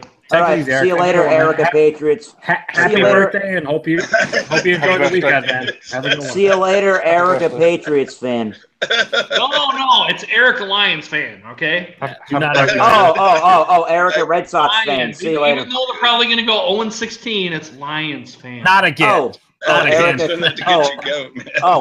me get this straight. Erica Kyrie Irving fan. Oh, jeez. Damn. Oh, dear. Have a good birthday. Cheers, Eric. Yeah. Have a good weekend, man. Thanks, Jared. Thank you, buddy. Don't drink and drive. Yep. Don't drink and drive, guys. Take care. Wait. Hang on. Where's the PSA? No, wait. Where's the PSA? How much longer you're going to keep me on here, Joe? No, hang on. PSA. You can't leave without a PSA. That's not fair to. Oh, yeah, we're still all right. It's not fair to everybody. I'll admit. All right, guys, if you had too much to drink, please get a designated driver because you guys know my spiel. If you watch my videos, I'm going to go ahead and try it, and hopefully I say it incoherently. So. Google, you suck ass. Okay, hang on, Rod, I know this is your channel. You get knocked off your own show. Rod, I know this is your channel, and you are 100% accurate. We got a PSA right now. We got a PSA to do, buddy. That should have been my rant right there on the other show. It should have been. Calm down. All right, guys, if you had too much to drink, please get a designated driver, guys. Get an Uber, taxi, Lyft, somebody, because if you don't, you're going to get pulled over. You're going to do the stupid sobriety test, jail time, court fees, and then possible prison time. Guys, if you hit or kill somebody, you're going to be in the slammer for quite a while. And if you kill yourself, you're 6 feet under. And all you've done is kill your family and friends. Sleep off your buzz and get your car the next day. He speaks the truth, gentlemen. Happy birthday. How do you co-sign this? I co-sign. Thank you, Eric. Eric, have yourself message. Have yourself a happy birthday. Happy birthday, brother. Happy birthday. Happy birthday, yeah. Yep. Hey, Drunken, stay safe down there, okay, buddy? Yes, sir. Did you see what I was showing a while ago? I'll show it again. I don't know. I didn't make this up. This is just the way that it came. It's actually a weird They should have used different colors to something somewhere. So Texas got jealous of the clubs and said, "Hold my beer and watch this shit." That's good. Right. All right, guys. Take it easy. See you later. All right, brother. Okay, buddy. You take care. Yep. What happened to Todd? Why didn't Todd cut it? What the fuck's doing? Todd? I don't know what Todd was doing tonight. He didn't say. Oh, I miss Todd. Todd is my beer tubing brethren who has no channel as well. Exactly. where's Todd? Is he down this way? How many other people do y'all know that's down in the Texas area that could be affected by it? There's John H. Pierre from Alabama. Oh, well, now he's not very close. Luckily enough, it's going to be south of me. It's still going to be nasty here, and we're going to lose lights at some point. But there's a young channel. There's a young lady called Bearded Beer Reviews. Yeah, she's down there too. A young lady called Bearded? Bearded? Are you sure you're not talking about Brett in the UK? No. Well, there's William Kepley is from the Carolinas. Oh, he's way across there though. He's not affected by this. I had a friend drunk one that lived in Galveston, and he moved about 3 years ago to just outside of Dallas, so he is no longer in the path. Right. Well, I mean, they're still going to get something, but they're not going to get what we're going to be getting. Yeah, no, they're just going to get a lot of rain and whatnot. Yeah. Isn't Louisiana supposed to get something where Jay is? Oh, I imagine. Yeah. I'm sure it's going to affect, all of this area, but the one where it's actually coming in and going to pound is going to be our immediate area.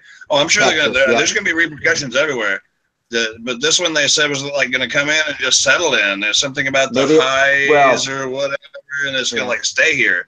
So we're talking about it was rain for several days in a row. Those guys, I think, are down in the area. I think they're down around southern Texas. Yeah, the only person I know that was down this way is Brew Q, and he's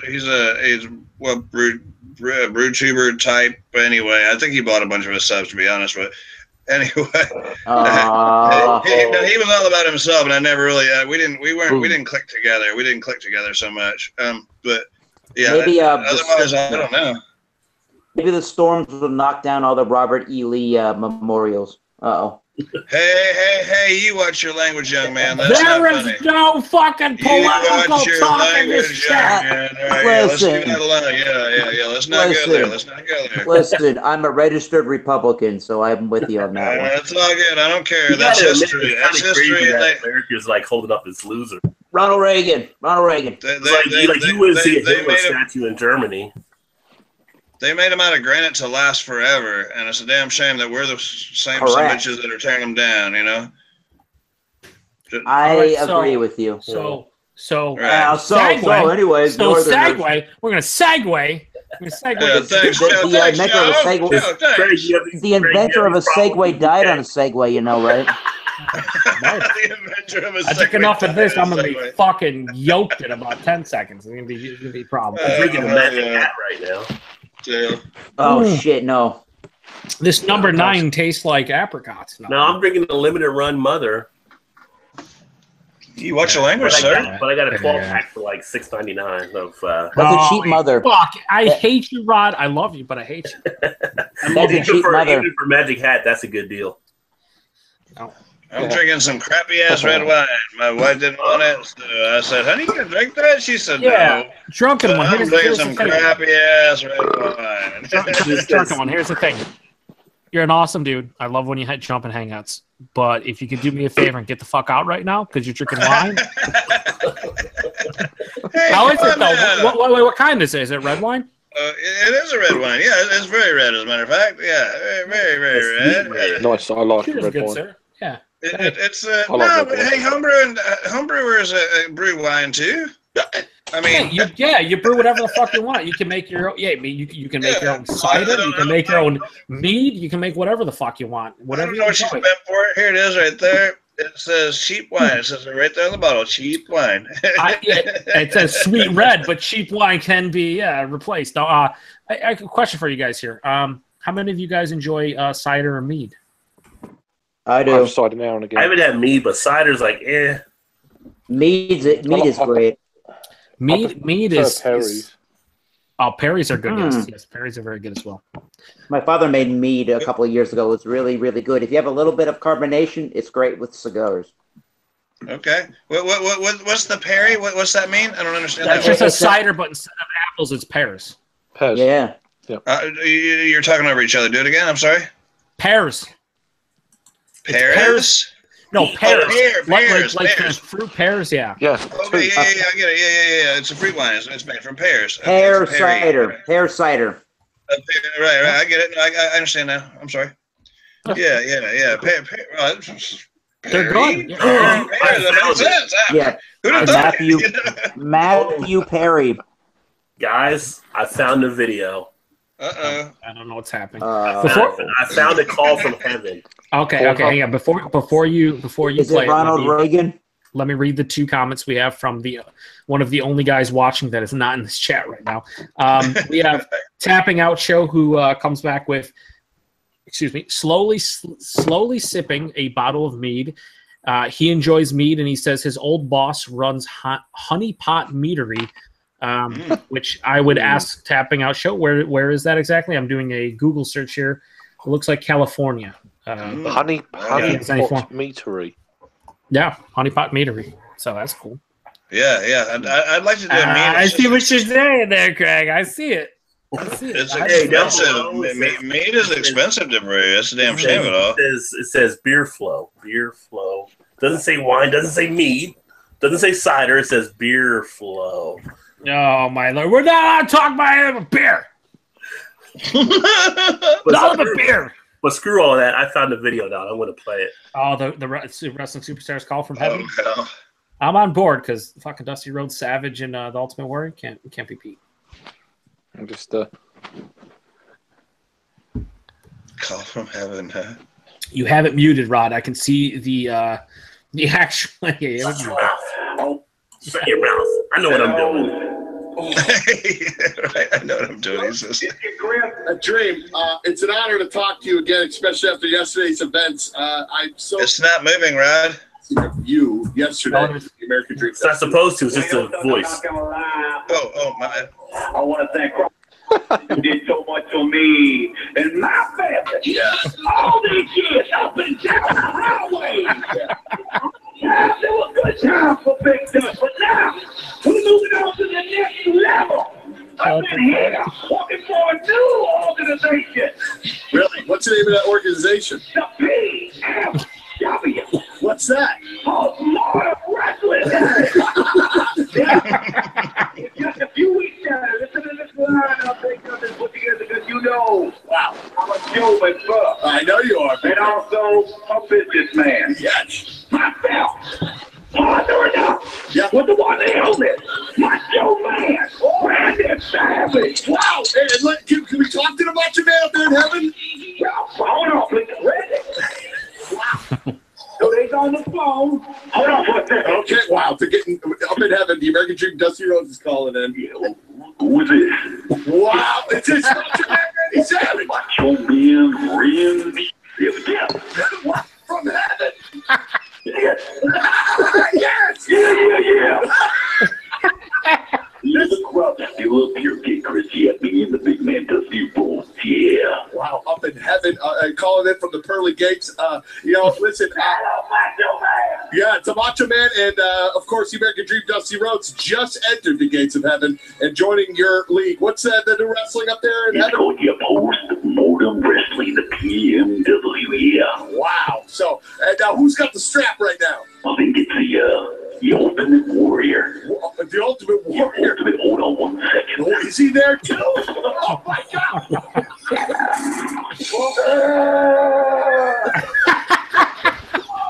Up here in the heavens where the immortal one, where the true warrior stands. Oh shit! What? Wow! What? Oh my God! The post-mortem wrestling organization up in heaven with the American Dream Dusty Rhodes, Macho Man Randy Savage, and the champion, the Ultimate Warrior. Don't go crap a big stuff. This big thing coming up. Thank you, American Dream. Call in from heaven and say goodbye to all the guys up there for us. Absolutely, Dad. I love you, Kid Quick. Take care, buddy. KFW. That was pretty fucking good. That is great. That's pretty funny. Oh, yeah, man. that was well produced. That was well produced. That was good. Yeah. Holy shit. So we were playing that earlier, Drunken One. This one of our radio shows here. They always do impersonation. That's funny. Old Foghorn, is that? Right there. Eric? Mm-hmm. We have, I think it's is that a 17? It's been bought out. I think it's 2014. It says 4 LA on the back of it. Let's see. Hang on. 4 LA.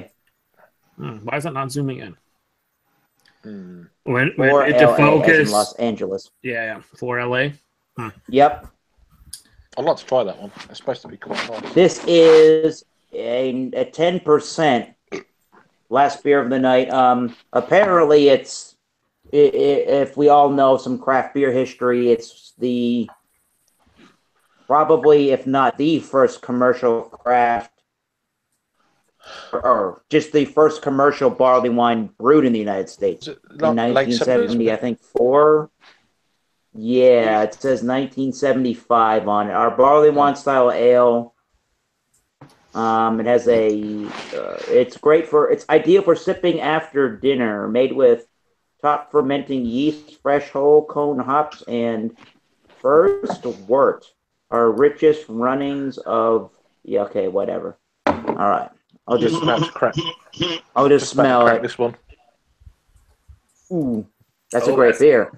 Yeah. This is smelling even better over some time. It's smelling.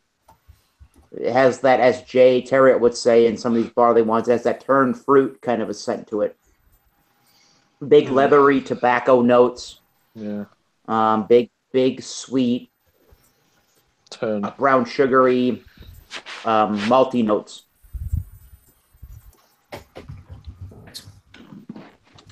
And it's not. I mean, yeah, you can tell it's a higher percentage ABV beer for sure, but it doesn't do, at 10%, it doesn't burn whatsoever. It has no harshness to the alcohol at all. Great session beer. What? No, not at 10%. But it has that. Yeah. But you know what? For a barley wine, if you wanted a session of barley wine, even though it's 10%, in taste, you could theoretically choose this one. It's almost like a mold. It's almost like a really light mulled wine in the mulled cider. It has those kind of notes to it. A little bit of an allspice to it. Again, those turned fruit notes: plums, cherries, figs, raisins. There's a little bit of an earthiness to it, a little bit of a spiciness to it from the hops. That brown sugar / molasses is in there. I'm thinking if you try to session that one, you better be close to the house. I'm not sitting on the couch. It has a medium amount of a sticky, oily sweetness to it. It's all about your tolerance. I'd say it's all about your tolerance. I guess. It's lightly chewy. I would say it's on the high side of medium towards full body. It's pretty crisp, even like 3 years later. It's not really refreshing because it's a barley wine, and it's drinkable for what it is. I would give it at this point in time a high D+, maybe an 87.5 towards 88. It's nice. It's nice. I prefer Bigfoot barley wine by Sierra Nevada much more than this one. But we want to hear about the Francis. We want to hear about the Francis, Connor. In a Heineken glass. That's fucking blasphemy. No, it's all Europe. That's just for the haters. Haters. Oh man, that's Ric Flair for University of Michigan. Eric would have loved that one. Give us your review there, Craig, or thoughts on the beer. Big kind of well, don't inconvenience yourself, Craig. Don't inconvenience yourself. It's kind of a hangout. It's not a review show, so Craig, give us relaxing. Give us a. He's like, I'm off work. Do I have to? All right, sorry. Well, as it's 4 a.m. Yeah, I don't want to inconvenience myself. So I give it I give it a 9 out of 10. It's right. That's done. It's a white peppery note, light banana. That usual kind of slight, maybe a coriander thing. The usual suspects for the style of beer, to be honest. What is the usual suspect? That's a Well, yeah, it's a Hefeweizen, so you're gonna get. I don't know what a Hefeweizen is. Is that a wheat beer? You know what a Hefeweizen? Yeah, well, for you maybe. Yeah. I'm kidding. I know. You're a Hefeweizen over there. How's it? Come on, Hefe. You sure? Right? I'm nauseous. I'm nauseous. I'm nauseous. Beer? Is it the Wit beer? You have. All right. How's the drink? Cheers. Yep. What do you mean? Yep. What does that mean? It means we know we guessed it, right? Unfortunately, thank you, Roger. What do you think about that, Joe? I don't understand the question. I feel it has such an epic medium mouthfeel to it. I don't know. Hold on, he's gonna tell you. Like a tell us. One. Tastes like a bar. What? Fuck Right? Come on now. You don't. Tastes like a barley wine. How is it compared to like some of the other bigger Hefeweizens from Germany? Is it in the Weichstephaner and Heidinger? Yep. It's not particularly. It's very subtle. It's not one of them real strong kind of. More subdued flavor profiles. Not big. Yeah, it's not a big flavor profile. It's very kind of. It's a little bit thin. It's just all very kind of it's okay, but it's not. There's much better out. It's middle of the line for the style. For what I've tried anyway. Actually, but I'd buy it again. It's cheap. It's £1.80. It's not a macro, but it's like a very widely and readily available Hefeweizen. It's good, but it's not mind blowing, and it's like you can get it relatively cheap and it's easy to. It's steady. It's steady. It's £1.80 a bottle for a 500ml bottle. Random question. That's still good. Random question. Yeah. Random answer. Yep. First thing that comes to your mind: better movie, Casino or Goodfellas? Oh, Goodfellas, no doubt for me. Goodfellas. Goodfellas. Back to the Future Part 2. That's got nothing to do with it. Goodfellas. I know. That's a better movie. Listen, I love. Are fantastic. Yeah. Casino's great, but Goodfellas just is Goodfellas. It's hard to beat Goodfellas. It's hard. Casino Royale. Goodfellas or Departed? Goodfellas. Goodfellas. I thought Eric might say Departed because it's Boston. There's so much dumb shit, including that show. There's so much dumb shit out there, including Wicked Tuna, that gives the Boston name a bad rap. So fuck Dude, I grew up in New Jersey, named Jersey Shore, so I don't want to hear it. I'm funny how?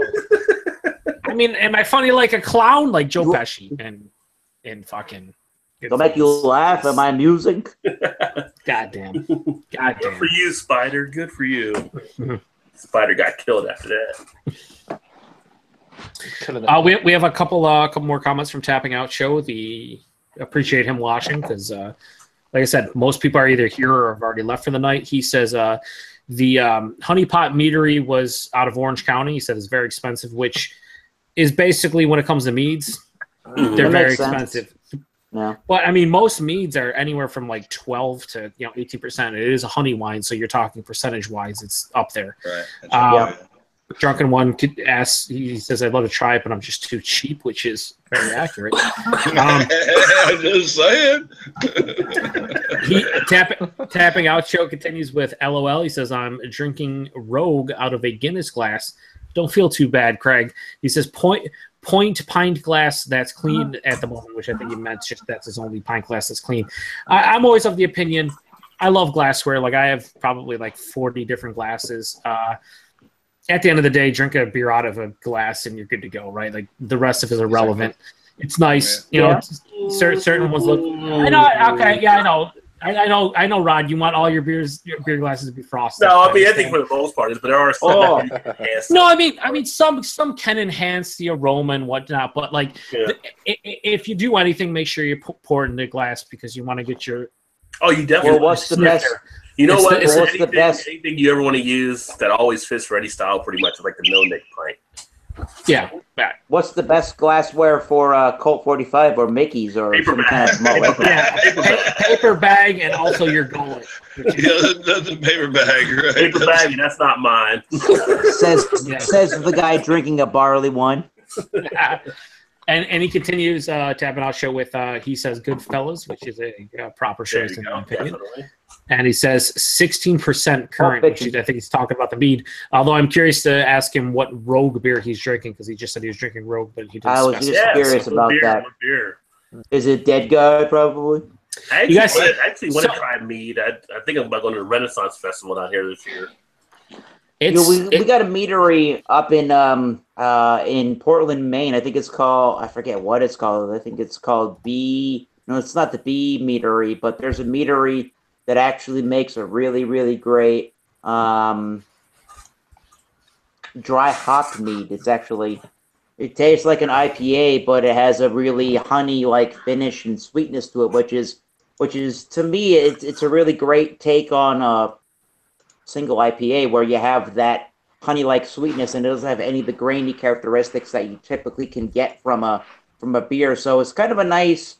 I think mead's a really great alternative from beer and from cider from time to time if you can get a good mead that's not balls to the wall expensive.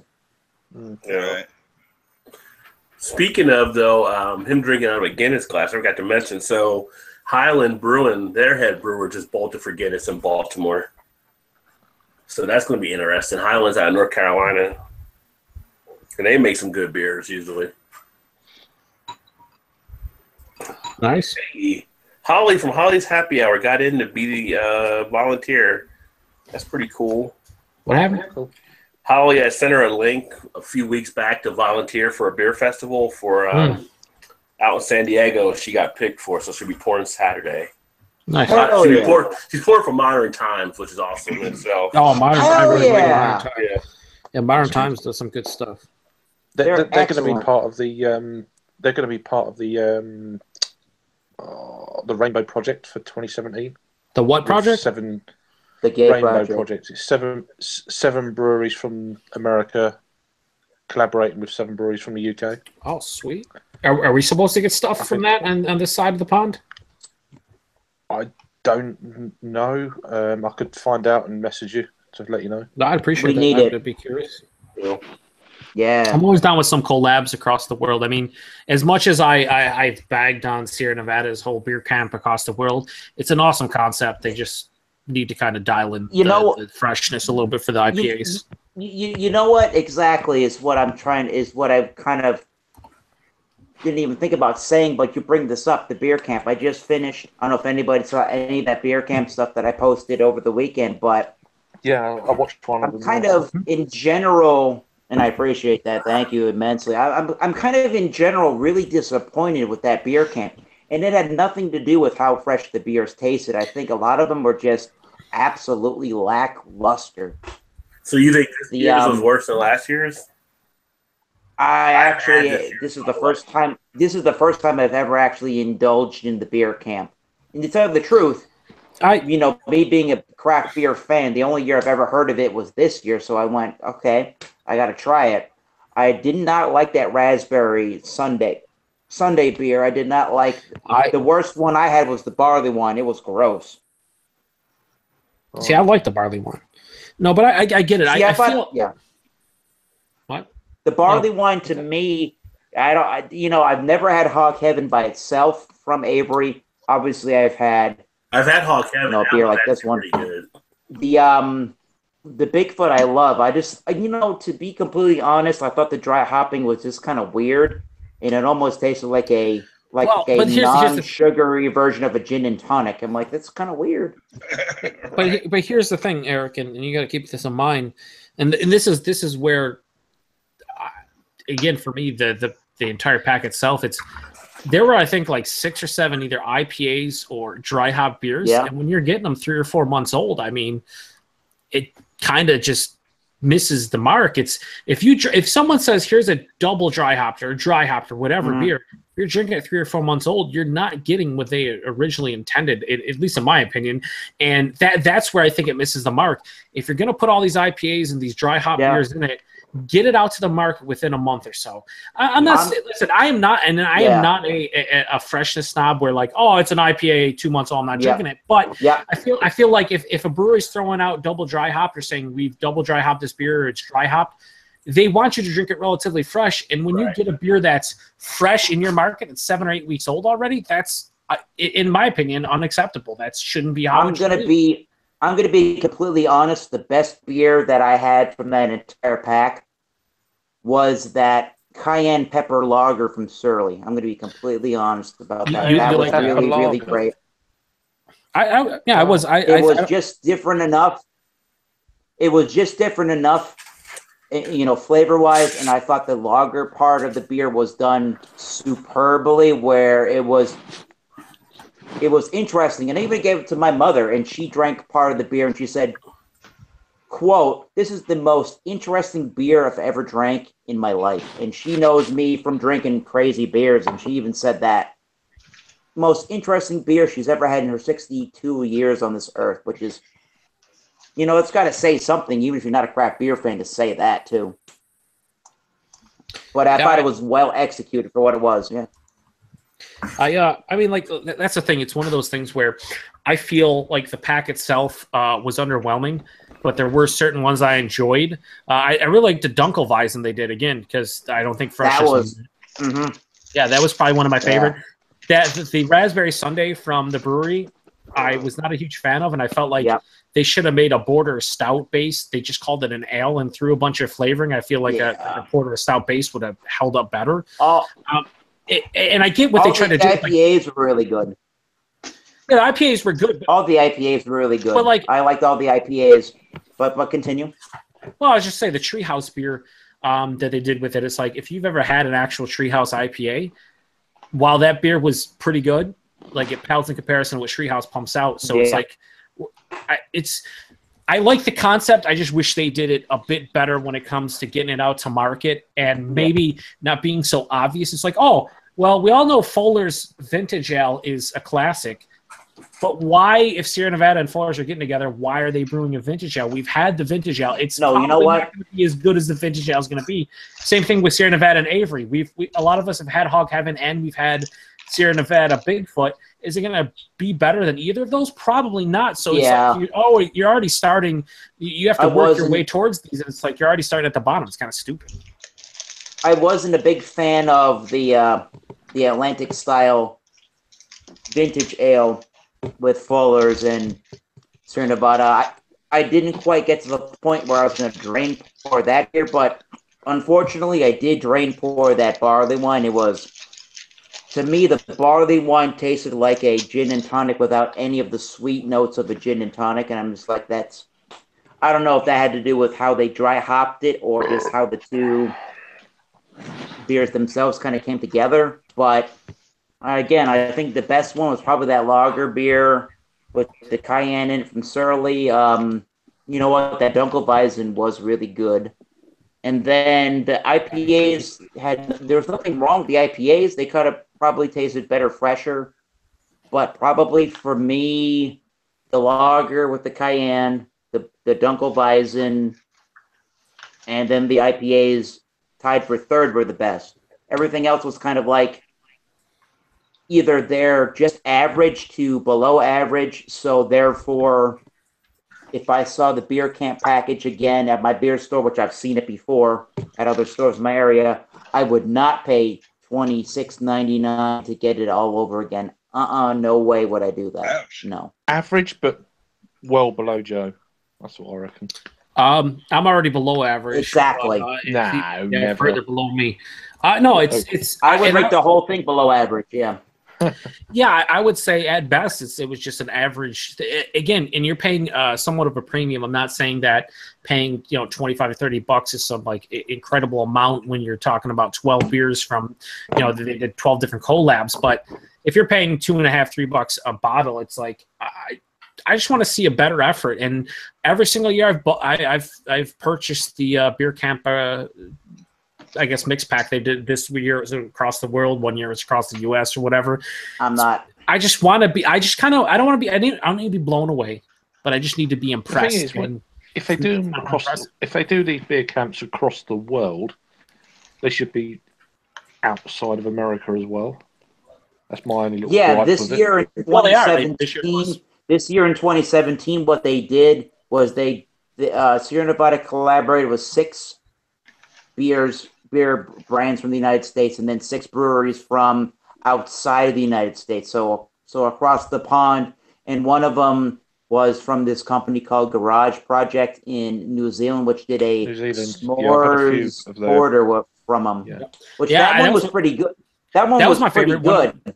It was pretty good. That one, the Boneyard one. Yeah, did it taste like s'mores? I've had a collab from that brewery before.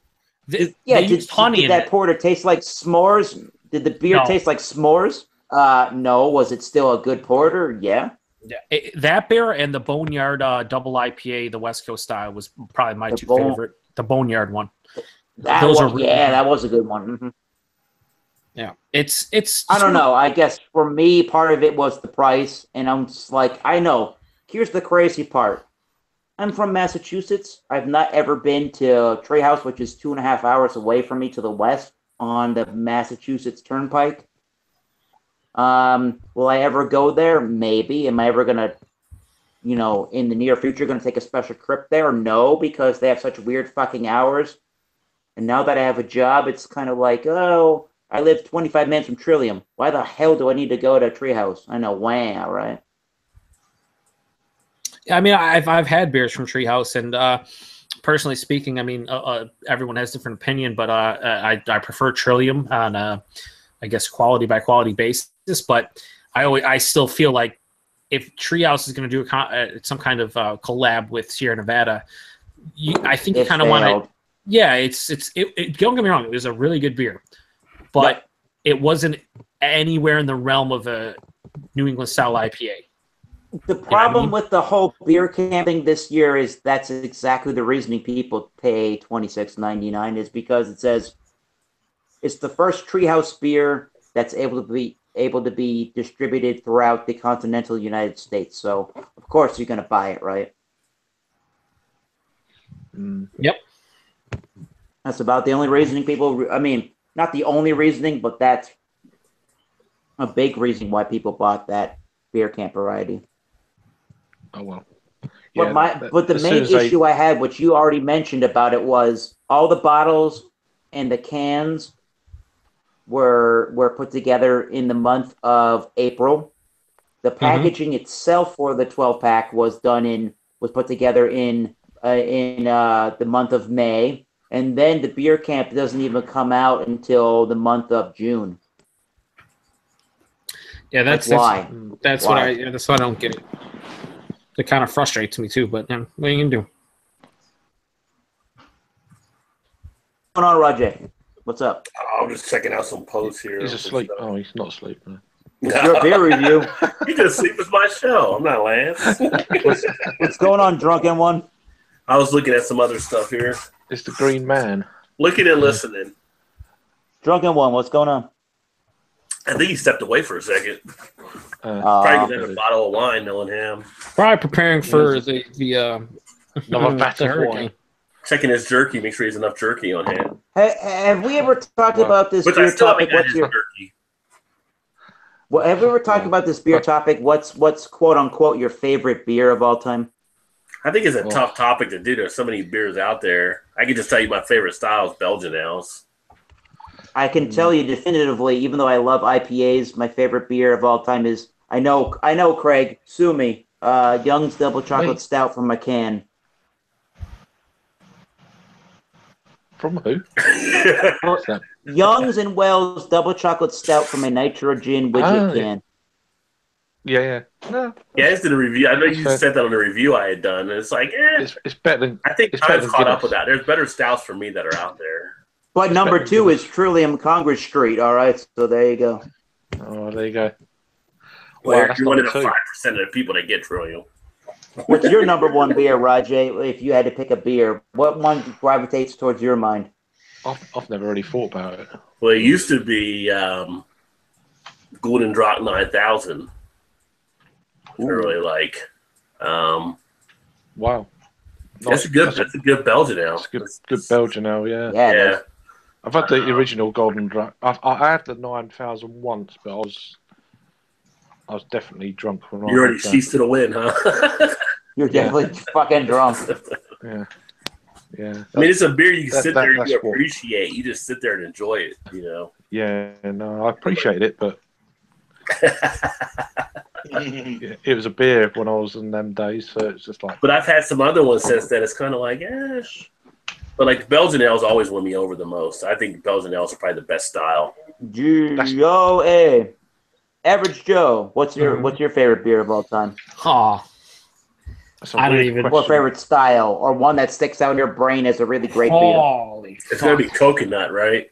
Yeah, you're right. No. If I had to really choose one, I mean, it's Firestone Walker Sukaba, which is their English barley wine aged in a bunch of different barrels, and it is because it's funny, you know, you guys joke about coconut and stuff, and so do I, and I love coconut, and I love toasted coconut, but Firestone Walker for me, their barrel aging series, they produce the best toasted coconut flavor in a beer without actually having toasted coconut in. The barrels provide the toasted coconut flavor, and Sukaba, Parabola, and the likes, for me, they are just amazing. Unfortunately, they're very tough to get in my area. They're expensive, but if I had to go with a singular beer, it'd be Sukaba from Firestone Walker. It just resonates with me in so many ways. Such a good beer.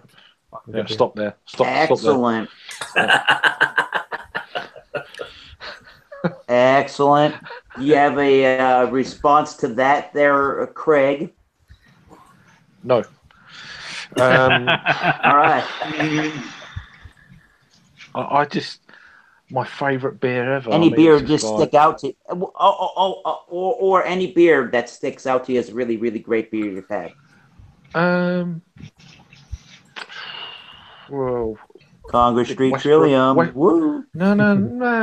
Yeah. Westbrook's what's that bloody thing called? What, Mexican cake? Now. Yeah, that's the one. Yeah, that was good. I had that last year. That was pretty special. I mean, it's kind of hard to think about how many beers you may have drank. I look at my Untapped and I have 3,665 check-ins. Actually, I could probably tell you, even though I know what, I've never actually reviewed Guinness on Beer Advocate or on Untapped or actually on my own beer review channel, which I might need to do that because I might consider Guinness in the top 4. I could probably say that. Wait, you said Guinness? Like actual Guinness? Like Guinness on Guinness? Yeah, the Guinness draft is Guinness probably nothing for me now. Once you have 4 extra stout, it's like So for me, it's probably I don't maybe in order. It's probably Young's Double Chocolate Stout, number 1. Number 2 is probably Trillium Congress Street. Great beer. Number 3 is probably Helios from Victory Brewing Company. Wow, really? Is their farmhouse ale, and then number 4 might be Guinness, but I might be a little bit biased with the Guinness, where I could probably put something else like I don't know. Wow. Okay. Some other craft beer that I can't think of right now, but maybe I'll think of it later. But you do you. Number 4 right now is Guinness. Guinness for me now. Although I like Guinness there, but if I can't get 4 extra stout, I don't want the regular Guinness. Yeah, Left Hand Milk Stout is fucking yes. I don't know how to say it, but yes.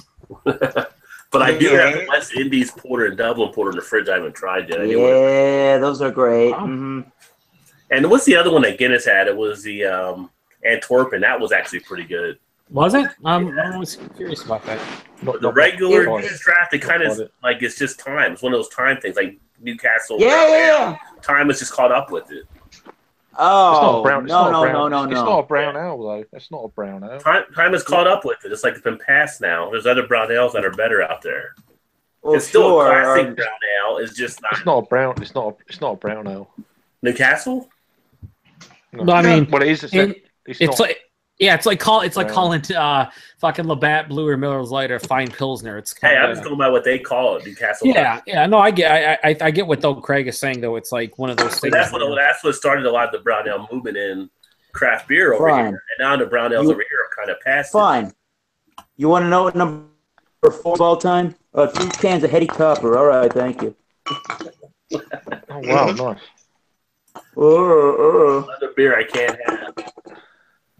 Yeah, it's one of them legendary kind of beers that started it all off. And it's got a whole poem on the back of it, so fucking long. Yeah, and like what you said about Nuki Brown, as we call it. It's the same Heady Topper. That's what started the slightly hazier beer kind of scene off. Right. Sure. And now everything else is. I mean, I tried that earlier this year, and everything else has kind of overtaken it. Yeah. So it's a little bit kind of unfair to compare that with these modern haze kind of beers, you know. I mean, I actually out of that and what's the other bloody one? Although, if I had to tell you what my favorite lager of all time was, I would unfortunately tell you it was Carlsberg. All right, so there you go. That's cool. I tried that alongside. I can't think of the another beer from them guys. I can't think what it's called.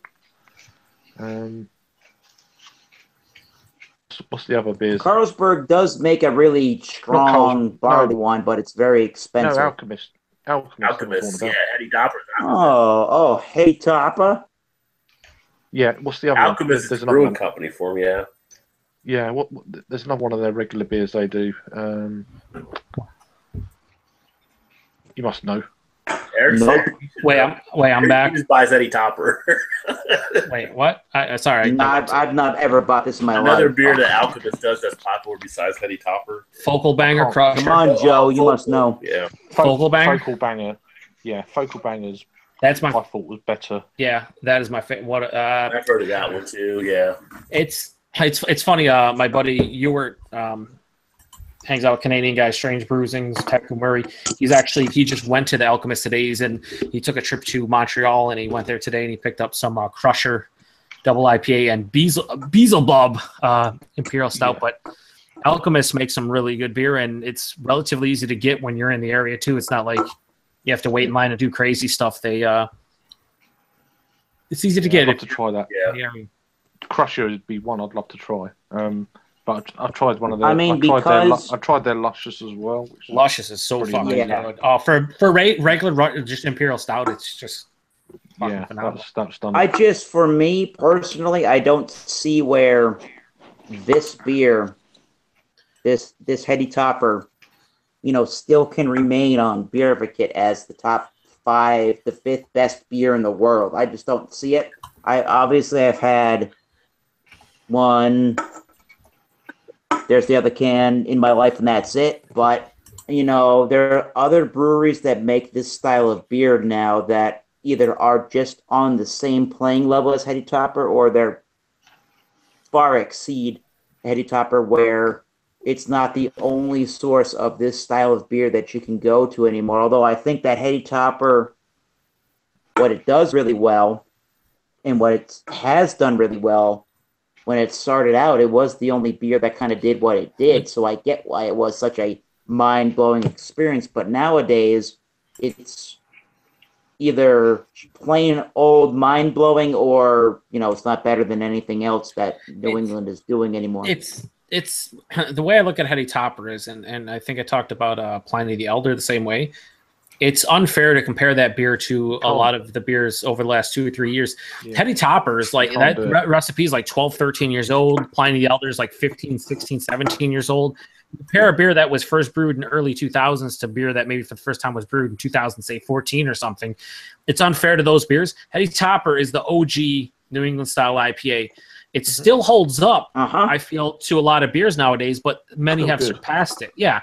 You have so many different hop strains and so many different techniques that have come to the forefront over the last, say, 5 years that it's unfair. When people say, they bring it in, or they bring in Pliny the Other, and it goes to like KBS and Bourbon County and all those. It's like, when those beers were hard to get and sought after and hyped, they were for a reason. But now there's fucking so many breweries that do those styles of beers so well, it's unfair to do the comparison and I don't have the same hype.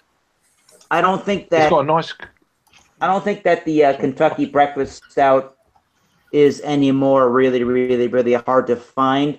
I've never ever in my life seen a bottle of Canadian Breakfast Stout for sale, and if I do, It's coming out this year. It's coming out this year again, Eric. It's coming part of their backstage shows. Later this year. Yeah. Paul's sending me a case of it. Good lad. Case of it. Well, Paul basically has a case of it. He says he's going to get. I said if he doesn't send me one, I will drive down there and punch him directly in his penis. I'll pay him for some of that. Hey, Craig, have you had this beer before? Did you take that? Did you take that photo, Roger? Yeah. No. Roger looks very similar to your other photos in the backdrop. That's why I said that. What is it? It's the Belgium Saison. I thought it was really good. Not had that before. Looks dark. I want to ask you more about that in a second, Rod. Let me read these comments, and then I want to get into your Belgian history because I'm curious. Tapping Out Show, who is one of the lone followers of one of our guys, keeps on posting stuff, which is very welcomed. He said Double Brown Throwdown is what he's drinking from. I believe it was Rogue. I asked him earlier. He also says he loves Dead Guy. He then posted Moonlight Meadery question. So does Paul. Moonlight Meadery, that's in New Hampshire. Yeah. All right. He also says he accidentally retracted a comment and said, "Oops, I guess I retracted a comment." Yes, you did.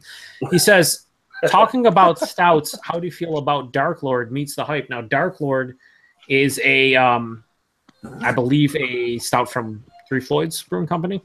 It is Three Floyds. It is brewery only, and they have Dark Lord Day every year where people go wait in line, share beers. It's a good time. I've never personally had it. I doubt anyone here has had it as well. I think I may have had it before. Let me see. Oh boy. Yeah, well, I've had it. Well, Rod searched it out. We also Tapping Out Show, I guess, retracted another comment. I don't know if that was on purpose or not. Then GSHL TV says, "Cheers, Rod." He is cheers, brother. Yeah, he is a guy from Lance. He follows Lance's. Yeah, he's up in Canada. Yep. Yeah, he does them. He does a lot of live hangouts almost daily. And I was wrong. I have not had Dark Lord. It's one of the Three Floyds I haven't had, but they're like the next state over from me. Yeah, they do the whole Dark Lord Day, and it's a whole. I thought I may have had it at one of the beer festivals, but I didn't. Tapping Out Show also says Pliny. With an exclamation mark. He says Russian River makes so many better beers. I mean, I personally, again, this is a personal standpoint, I've had Pliny, I've enjoyed it, but I actually like their some of their sours better. They had Consecration was one that I had that I've thoroughly enjoyed, and then another one I can't remember. And I know they do Pliny the Younger, which people go nuts over, but again, it's one of those beers that's like draft only. They don't bottle it, and it's only in a handful of areas. So not a lot of people get a chance. Bottled it this year for the first time. You could be right on that, but I don't think they did. I got a question here to go back to. See here. To go back to the stouts that we were talking about. I pulled out this bottle. Not that I'm going to open it and drink it. It's like I got to go to work tomorrow, but. Not that I'm going to open it up and drink it, but I have this bottle that I bought. I actually bought two of them at the same price of this Bourbon County Coffee Brand Stout from November 4th, 2014. It's the Intelligentsia from Chicago. It was $6.49 for this 335 milliliter or 355 ml 12-ounce bottle. I don't know if that's a good price to pay for a beer like this. I felt like it was, but maybe other people have their own opinion on that. I would have bought it. How much was it? $6.49 US just for a bottle. I'd have bought about 37 of them. I probably bought that more than I would have bought KBS that I paid $7.99 for. Yeah, I mean, I bought the only two that they had. Yeah, I feel like between the Bourbon County Coffee Brand Stout here from 2014 the KBS, and maybe even early morning stout from Weyerbacher. I think the Sunday morning KBS is probably Sunday morning. Yeah, I think exactly. I think the KBS is probably the better of the three of them, and this might actually come in third place. But I think it's still good. Third place is still pretty friggin' good. So to just give you, how does the coffee Price fade perspective, potentially in them beers? Yeah, it would over time, right? Yeah. I mean, I think it would. 3 years. It's like, well, I will just say this from experience of having that beer after the fact. I went to a bottle share last year that had that beer, but 2016. Keep in mind when I did this, but we had like all the variants. There was like 15 different Bourbon County variants. And I'm talking about like the proprietors special ones, the fucking all kinds of crazy ones, right? That beer was like top 3 of the share. That one right there is fucking the 2014 coffee Bourbon County. It was amazing, and it was it blew my fucking mind. And even with 2 years of age on it, it was still phenomenal. I'm of the opinion, and again, this is probably a very small percentage of people. Coffee is not hops. It doesn't drop off as fast as hops. You get some people that are like, "Oh, that coffee stout's 6 weeks old. Just fucking throw it in the trash or drain port." It's like, no. Listen, it does vary. It's good. It varies and it can fall off, but more often than not, it's just gonna dial it back a little bit. You're still gonna get coffee, and it's still gonna be a prominent, probably characteristic within the beer, as long as it's not years old. And sometimes, like that beer that Eric has right now, the coffee's still vibrant. It's still there. So, I mean, it does vary, and it's not a one size fits all type of thing. With like hops, if you drink a double IPA that's 8%, and you drink it 2 years old, the hops have fallen off. Probably significantly. It doesn't hold the same when it comes to coffee, even though a lot of people think that. I think it depends on how much coffee is added. There's variable for sure. There is. Yeah. They say on the bottle. I've had a few coffee beers that I've probably had a little bit too long recently, and probably about 1 out of about 6 or 7 has faded. But you listen to people, you see other things, and you hear the blah blah, and you think, oh, well, maybe I should drink it just to, so I get a bit more of a coffee impact. It says on the bottle, it says November 4th, 2014, 1143 for the bottle on date, served in a snifter, but it also says, like it does on most of the Bourbon County stouts, it says develops in the bottle for up to 5 years. Well, yeah, that could just very well be just the base beer itself and not maybe the coffee, but it's at a percentage point of 12.6%. So it's a bigger beer. The thing about a beer like that is, kind of like Craig's saying, like the coffee is going to fall off. There's no doubt. But to what level does it fall off? And the base beer is probably just going to get better because, I mean, Bourbon County, as it ages, it becomes amazing, even more so. So it's like, I don't know. I think you'll open that, and for $6.50 or $6.49, that was a steal. Good beer. It's amazing beer, fresh, amazing beer age. So be curious to see, what you think about it now that it's almost 3 years old. I've seen a few Bourbon County ones, the other ones, but yeah, I mean, the less people are going to buy them now because they're not craft, right? So good. Oh yeah, no, fucking drain pour everything Goose Island. It's all changed for the worse. I can tell you, the only 2 beers I've ever drain poured in my life, unfortunately, were recently. It was that Beer Camp Barley one. I drain poured that. I actually did. And the other one I drain poured was the Kentucky Bourbon Barrel Stout, or the Kentucky Barrel Aged Stout. That thing from Lexington. It was. It tasted like coffee meets Coca-Cola, and it fizzed like Coca-Cola, and it was gross as fucking shit. Yeah, I said, see you later. Which one was this one? The Lexington Kentucky Barrel Stout. Oh, from Alltech, yeah. It was gross as hell. And I tried it again at a bar that actually had it in a bottle, and I tried it again. I'm like, nope, it tastes the exact same. So I'm not just crazy. 2 years later, it was terrible. Yeah, a lot of people think their base. What is it? What the fuck is the regular beer from Alltech? It's like whatever. It's like the Kentucky Ale, right? Kentucky Ale. It's their bourbon barrel too, though. Well, they have the bourbon barrel ale and then they have bourbon barrel stout. The bourbon barrel ale tastes very similar to Innocent Gun Original. If anyone's had they do a lot of bourbon barrel stuff. Yeah, they're not that great. The bourbon barrel stuff they do is. I feel like they've been in like the barrel for like 6 weeks max. Yeah. They just did a peach bourbon barrel down here. I don't know what happened to my beer, Rajay, but when I poured the beer, I could find out the date and send it to you at some point. But the date that I did the beer review on Beer Advocate, literally, I poured it into maybe a glass like this, and the head is the way like Coca-Cola, and it tasted like a combination of black coffee and Coca-Cola. And some of their stuff gets over-carbonated for what they're supposed to be doing. Yeah. It was very carbonated. Doing is brewing great beer. They are failing, right?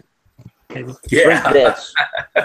You want a good cheap, I say cheap in quotations. You want a good, cheap, easily accessible Imperial Stout or just a barrel-aged stout, you go get the Dragon's Milk Stout from New Holland Brewing. Done and done. That's a great beer. I still got to drink the beer Eric sent me. That s'mores. I haven't drank it yet. I did that on review, and I think it's really, really, really good. You're going to be pleased with really it. Good. It's really good. That's right, it's a 40 Towers quote. Don't worry. I guess a bunch of us got sent this beer he didn't like, and we all end up liking it, so go figure. Yeah, he didn't send it to me, so I just want to say a nice hearty fuck you to Eric Lyons fan, you motherfucker. I don't think he thought it was that good. He wanted us to see what we thought of it. He probably was like, I bought a 4-pack of it, and I hate it. Let me just send it out to you guys. Yeah, so he went... coconut in there. It's probably coconut. Check it out for me. I remember his reaction wasn't that great, and then he went, Thomas Metal 75, let me send you this beer. And I'm like, wait a minute. You trashed the beer. Why do I want a trashed beer? I'm like, okay, fine, sure, whatever. And it's actually real. I said him at Avery's Art, and I told him, you better not drink this cold. You better let it warm up. Yeah. Oh, I drank it at 32.3% Fahrenheit. What? Yeah. 32.3. Just like this beer here, when he sent it to me, I just put it on my beer shelf, which is somewhere around 55 to 60 degrees Fahrenheit, and I think that did the beer really good. And Eric even told me, like, you might like it a little better room temperature. Not that it was his idea that made me drink it room temperature, but his idea plus put it in the microwave. What I know about it, yeah. He's not Paul. Settle down. Not Paul. That's what I was gonna say. Paul's like, I got a big pot of beer and I boil it and then I drink it. I'm like, I got to be honest though. When it says s'mores, when it said it was s'mores flavor, they're not lying. 100%. They're solid. Exactly tastes like that. But that's and it's 11%, and you taste literally none of it, almost none of it. But this is a great example of how everybody has different palates and everyone has different opinions and likes and dislikes. It's like he didn't enjoy that beer whatsoever. He sent it to you, you love it. I mean, Rod might be somewhere in the middle. Maybe he loves it, maybe he hates it, maybe whatever. But it's like that's why. Beer tubing or, going to Beer Advocate or, God forbid, Rate Beer, because fuck Rate Beer, or Untapped, any of these places, it's a nice tool to have. It's nice to follow, say, 50 beer tubers, and you watch the reviews and you go, hey, I like what he said about that beer. Let me try it. And then you try it and you go, oh, I hate it. Well, that's because everybody's different. You take it for what it is, which is a grain of salt. That's what you take it for. Right. You should. I think Rate Beer, the best use for that is wiping my ass with the entire new. No, just not the rating system. That can go fuck. But I mean, like locations, stuff like that. If you're going to a new area, then you can find out what's going on locally to that area you're in. I feel like Untapped has surpassed like both Beer Advocate and Rate Beer leaps and bounds. Like Untapped is I feel Untapped. Yeah. Untapped is easy and legit. It's just people putting their stuff in there. And you know what? You know what it does. What this is the thing that I feel a lot of people, or I feel that a lot of people fail to realize is when it comes to Untapped, you're getting people from all walks of life. You're getting the people who are global. Global. Yeah, it's global, and you're getting people who are craft beer nerds, dweebs, geeks, whatever word you want to use. But you're also getting the casual beer person who like drinks craft beer for the first time, or maybe isn't heavy into it. Those people aren't going to go on to Beer Advocate and Rate Beer and be like, "Let me type up this 500 character review." They don't care. They don't care enough to do that. But on Tapped, it's Twitter. It's you fucking 140 characters. You can put whatever. It's done. You get all walks of life. So I think it's a more accurate reflection of what people enjoy. Yeah. The storm's coming in. You can hear it. Yeah. Stairway to Heaven? Yeah, I thought Stairway to Heaven was mine. We have some comments here with a nice backdrop of Stairway. We have a problem. No, I used to be able to kind of play that. It's quite a good strumming one. We have Tapping Out. Showy says 3 Floyds. It is okay. 3 Floyds as a brewery, or maybe Dark Lord. You might need to specify. People go crazy for Zombie Dust. I love Zombie Dust. It's one of my favorite palettes to this day. But I like Robert the Bruce too. I've only had one of 3 Floyds. Yeah, Robert the Bruce is an interesting one just because they do so many hop forward beers. When you get like a Scottish ale or like a wee heavy, you're like, wow, that's kind of different. It's really good though. Drunken One replied, the GSHL TV says stays up super late at night, which I imagine he does. Yeah. Tapping Out Show says he's on in the morning when I wake up. He's still live. Yeah. We request a song, everybody. Yeah. He might be Western Canada. He might be a few hours behind. Well, I just think they're young and they can handle it because they stay up late at night. They like to hit the Botterwongs. The Botterwongs? I can do it. I'm young too. Yeah, they're young and healthy. I'm a millennial. Fucking millennials. Purple Rain. Tapping Out Show says Blink Pig Row 3. I think you meant Blind Pig because that's like their pale ale, or maybe it's a regular IPA from Russian River. He also says, is this on Google Hangout, by the way? Yeah, it is. It's on Google Hangout. Yeah. Sponsored by YouTube. Wow. What was it sponsored by? Pretty sure it was sponsored by Miller High Life and Johnny Walker Blue. It's hanging out. It's hanging out on Google. He continues with, you can age stouts for a long time. As long as it doesn't get tainted, it will be smooth, or it will smooth out. His fell off and becomes a whole new taste. You know what I say about that? Yeah. Purple Rain. Chris from In the Basement says, Purple Rain. Just dropping in to say penis. We got drunk Eric. We got drunk Eric playing Prince now. Yeah, Tapping Out Show continues with use both, but Untapped is my go-to. We post the rates for our reviews on it. Joe, I can't hear you. No, I know. Eric, you the guitar, brother. In the Basement says guitar time. Indeed. Imagine that. Tapping Out Show continues with Dark Lord is okay. Was that for the smokers? And in the basement, right? Yeah, really. And Chris in the Basement finishes the comments with hashtag SMOO. SMOO. And that is an inside joke. We have a friend in Canada, Guy from Drinking in Canada. He has his cousin Pascal, who whenever he says something is smooth, like the beer's smooth, he is French Canadian, so he has a tendency to say SMOO all the time. He was feeling pretty good last night. Was it last night or Wednesday night? Yeah, last night.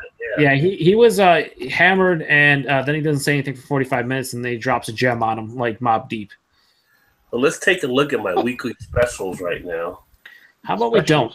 How about we don't do this? Let's see here. Who we got over here? Coconut Steep, Joe. Let's see. Damn it. We got the Ballast Point Bonita 6-pack, $5.99. That's not that great. That's not that romantic great. chemistry. If you're jealous, look away now. Holy shit! For $12.99 a case. Morgasm $12.99. I still don't know how kinky red cocktails is, but IPA 6-pack Lagunitas $6.99. That's actually a great deal because that's a fucking great beer, but it's probably out of date. Again. I can get that one. That's one I can get.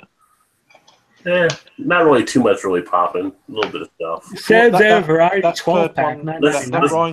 Let's check out the growl. Let's check out the growler section. They're all once you've done this, Rod, I'll enlighten you with Brewdog and their guest beers. The Brewdog? Yeah, you do your this first, and then I'll. Wow, the Lagunitas and Sally Dry Hop Sour $4.99. Oh, I'm going there tomorrow. That's going to be a lunchtime beer run. Holy fuck! Why don't they just give it away? Give it away! Give it away now! Give it away! What I gotta give it to Rod J. God damn it! Yeah, it's looking like a beer run at lunch. Nice. The Bell's Lager of the Lakes is $4.99 too. That's good. Yeah. Why don't we fucking not charge anyone anything for any beers? Great. This sounds like my Belgian bar where I go to, or used to go to late at night. Zeros. Wheat ale with tart cherry, $6.99 a growler. I want to say 64 ounces, by the way, people. Yeah, Rod. I think I speak from the heart, and from anyone who's watching and also on this panel. Fuck you, buddy. Fuck you. Right? I'm with you there, Joe. I'm with you. Motherfuckers. This guy and his deals. Look at Sunny Rolling. That's not a bad one from Great Lakes. Yeah. No, you walk out for. Literally, you can walk out of this place for $20 and have like 4 64-ounce growler fills. Yeah. Right? What the fuck is this? I may have to pick up Al Sally tomorrow. Here's your Kentucky Ale. This is the peach. That just doesn't sound good. That's like $12.99 a growler. So, like, why would you buy that with all these other deals? Yeah, no. Well, it's probably gross too. I'd imagine. Poison in the Hood's pretty good. The blonde ale boysenberry. That's from Battery, one of our local breweries. I do like that name, the Boys in the Hood. Yeah. Boys in the Hood. Rheingeist is great. Barracuda, $14.99. Yeah. The watermelon goza from Terrapin, which is basically the same thing I had just from Founders. That's a pretty good deal. $8.99 for a growler fill. Yeah, I think it might be a little growler run tomorrow. Yeah, I know my fridge is already filled with beer. I know where to put these at. Did I see a Buxton beer at the bottom there? No, you don't get Braxton. No, I read it wrong. Sorry. You thought it was Buxton Brewery. Buxton. Yeah. I was going to say, bloody hell. That would have been crazy, wouldn't it? Yeah, we get some good deals, and we got free Friday beer tastings coming in tomorrow. They've got 4 more ice cream beers coming out, collabs with Omapollo in the next week or so. What are they? Sorry, what are they? Do you know the flavors of them? I can't remember. I'll send you a load of stuff. All right. We have another comment from Tapping Out Show who says he's moving on to a new brew, Einstock toasted porter, which is the Icelandic toasted porter, which I think a lot of people have had before. I haven't had any Einstock, I don't think, but I've heard of the brewery. Uh-huh.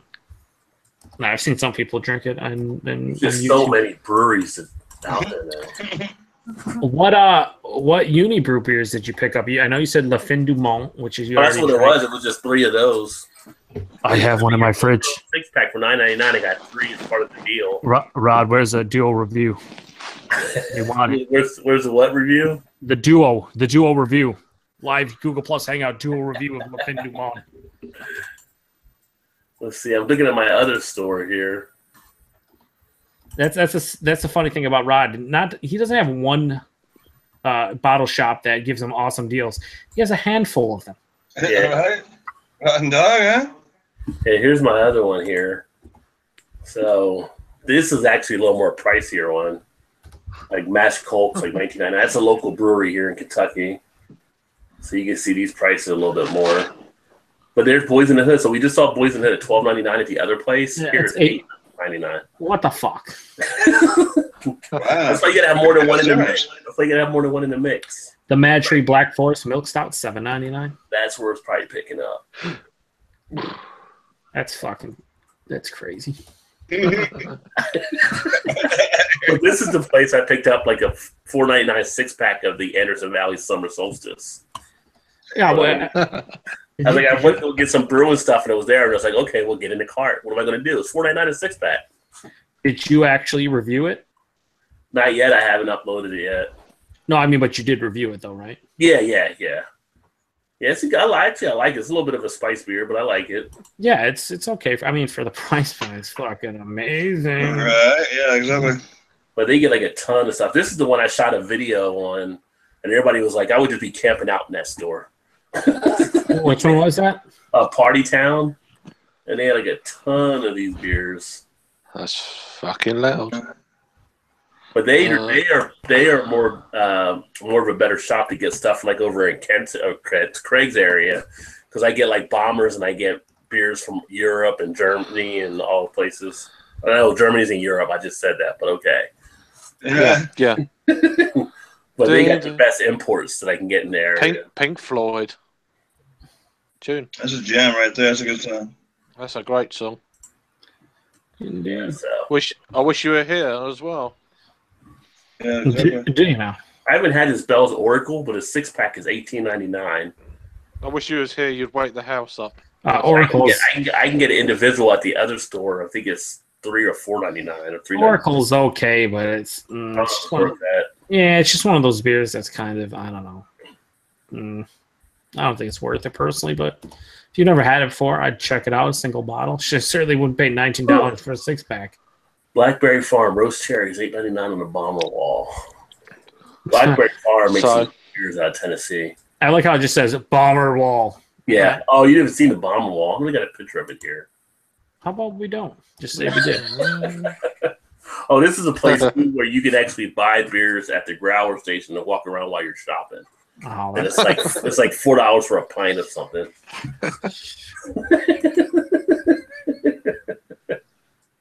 We're not laughing with you, Rod. And for like drunken one, this is where I get a lot of my homebrew stuff too, because they have a good homebrew selection of things. What'd you say?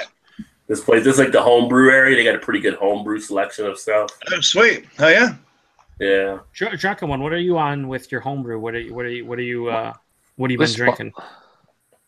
That was good. I'm still working on those damn dry stouts, and then I've got that Amarillo Smash that I've been sipping on. How's that Amarillo Smash? I know you're always like, I'm not a reviewer, but do you get a lot of orange in that? A lot of citrus? You know, everybody made it seem like it was supposed to have more orange to it, and it didn't seem really orangey to me. No? It's not a bad beer, but it didn't seem as orange as everybody made it seem like it was going to be. That's interesting. You bet. That's us. We're Bad Company. Let's see here. I don't have any pictures of the bomber wall. Yeah, well, thank God. Fuck!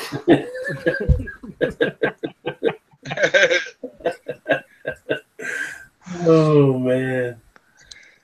See if I can show you what I got going here. They also got the cigar area there, too, so you get a lot of good cigars, too, which is nice. I haven't had a cigar in a while, though. I saw Joe D's video the other day, and he was smoking cigars. Like, man, I need to get a good cigar. And my premium American lager. Nice. Obviously. Nice. Yeah. There's a ball cap in between there. There's 10 gallons of it. My premium American lager. 4 cases at a time. They're still bubbling. Anyway, Rod, what I was going to say about Brewdog, there's a fair chance that you probably get a load of cloud water and stuff on draft in their bars. That'd be awesome. I want to try cloud water. I saw your video. Good sound of stuff. Hang on. We're going to time this out. Excuse me. What now? You'll probably get cloud water. How is this? In Brewdog bar, because it'll be a guest beer from the UK. So I got to go to Columbus, Ohio, of all places now? I'll see the video. Hey, Joe, guess where I'm at? Guess what I'm drinking? Oh, I can already see it happening, and I'm not impressed. I'm also very angry. Just for you, Joe. You know, I just thought of you. No, I appreciate the heads up. Although Rod is the one a bit closer to the actual BrewDog location in the States, and he'll probably get it cheap as well. Oh, I just walked in and they were just giving Cloudwater away free to guys that have beer tubing channels. Oh, great. Let's see here. I only go in BrewDog bars for their guest list. So, well, what kind of stuff did they get in the UK? Like, do you get American stuff? Yeah, I mean, you get things like Colorado Brewing Company, and it just varies. It just every time we go in. Yeah. Yeah. I mean, I don't know. I've only had one beer from them. I have no idea what was okay. A lot of I think it was brewed with Simcoe hops. Is their IPA? I'll see here now. BrewDog actually, they're open on the brewery part already. So, right, I'm looking at you. They're going to import stuff. I don't like this. So right here, it's like BrewDog. They're already open. They will import stuff in. But what they're building is the resort to go on top of everything. Oh yeah. Yeah. So there's the builder right there. How dare they? These motherfuckers. Yeah. Here's a whole layout here of their mock-up. They did it with Legos. Want a flight? Here's a flight. Punk IPA, Dead Pony, Sam, and Elvis. Nah. Isn't that like the core lineup, kind of? Yeah, I mean, once you've done them, though, you've done them. So, it's the core range beers you're after. Craig, you have to. Craig, really, just settle down. Settle down on your hate of BrewDog. Not in the club. No, but you're gonna have to remember, Craig, that a lot of guys in the States and in North America in general have rarely ever had BrewDog fresh, just because. I get that. They're giving out tattoos. This is fucking hipster land. What is this? Food looks pretty. But once you've, yeah, I need a road trip to Columbus. Yeah. But once you've done the core range beers, you get. I mean, they've got Cloudwater on tap. It's like, well, let's see. They got some good stuff listed on here. Pretty prices. That board looks tiny compared to the size of the place. Craig, stop! Craig, stop raining on our parade, bro.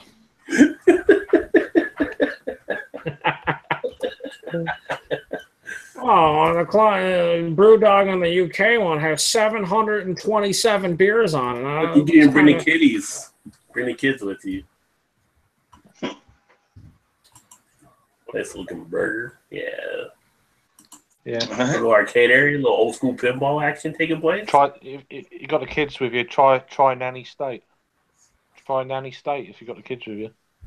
Well, our breweries around here, they usually let people bring kids all the time. They got like board games and stuff there. The kids play. Yeah, it's good. Little lounging area. It's a big place. Oh yeah. Yeah, I think Columbus is due for a road trip. Very BrewDog looking though, as well, but on a big scale. It was like an overhead view of stuff. That's massive. Yeah. You can do a supermarket. A nice vlog, Rod. A nice vlog. Dog friendly. There you go. Got the hat like Craig right there. Rocking a fedora. There's a bulldog there. Yeah. There's the board there. So Dead Pony, Jet Black Heart, Saint, Punk IPA. I was Jet Black Heart. Coco Psycho. Yeah, Coco Jet Psycho. Black Heart's a lovely oatmeal stout. Nice. Yeah. Is that a shipping container? Yeah, you said the. That's a shipping container. That's crazy. Avery Vanilla Beans on their guest draft. See, that's the thing, though, Craig. It'd be cool if we get Cloudwater, but I feel like the guest tap list for BrewDog will be other local breweries and other U.S. breweries instead of Cloudwater. Rectifier, whoever that's from. That's guest I would draft. assume that they will get. They're going to get imported stuff because it'll be on the same kind of shipment container as what they get to bring over to the UK, and they'll just do it like that. Well, let's That's hope. cool. That's what I'm assuming. But you know what they say about assumptions, right? Yeah, of course. It's the canon line. Yeah, well. It's a canning line. It's a canning line. Hmm? What's the name of this beer? This is lager. Yes, this is lager. It's Kingpin now. That's not that beer is not in existence anymore. Really? It's called Kingpin now. That is a pretty looking beer right there. Nitro. Yeah, it's got to be nitro. Yeah, look at the head on that. Yeah. It looks so compact and tight with the bubbles. That's gonna slide right down your throat. It's so creamy. As we're on the subject, I'm on my last beer now. Elvis juice.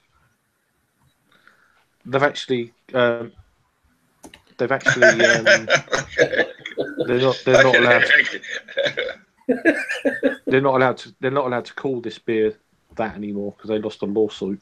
Oh, really? Elvis estate, yeah. So I was surprised to see it today. But the guy is right there.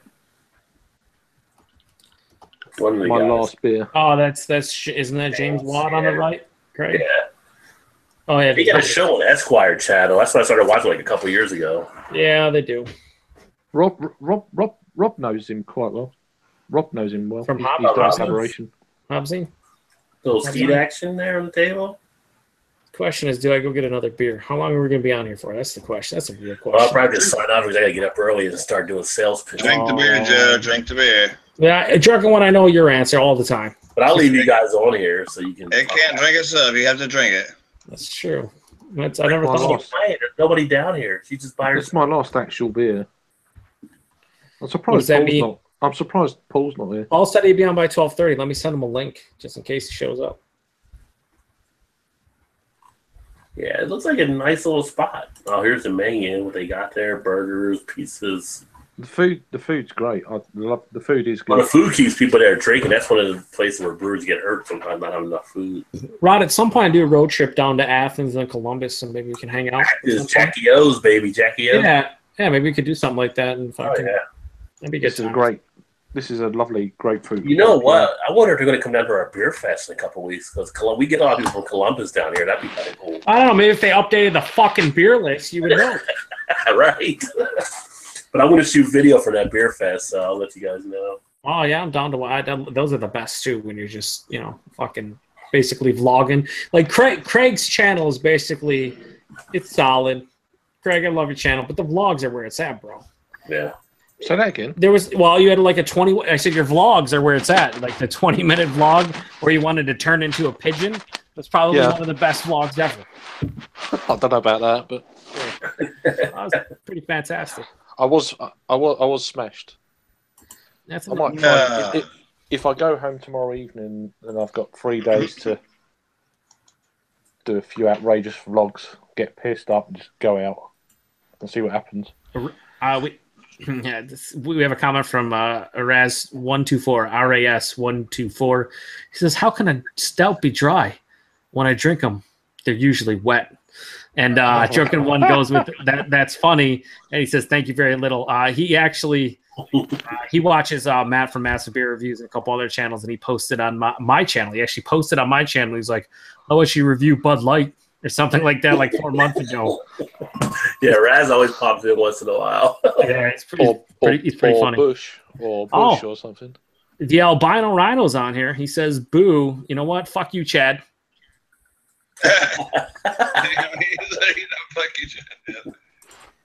Here's the other part. This is the part they're putting into the hotels here.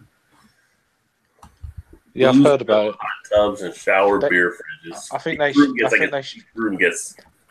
they should stop doing shit like that and concentrate getting their core range beer better. Yeah, you can see it's being dubbed the new happiest place on earth. Yeah, well, that's a nice gimmick. Yeah, right. Exactly. No one has that one in Southern California. Their resort they set up. It's bullshit. I want a bath. I want a bath in water, hot water. Seems give me a beer-based spa treatment right there. Yeah, just make. I'm with Craig. Just make good fucking beer, and everything works itself out. Honestly, there's one in the rooms. Hotel will have a tap in every room. You can't say that's wrong. No, that's pretty cool. Unless the tap is filled with a beer that's shit, then I'm not on board. It's even better if the lights are off and you can snore.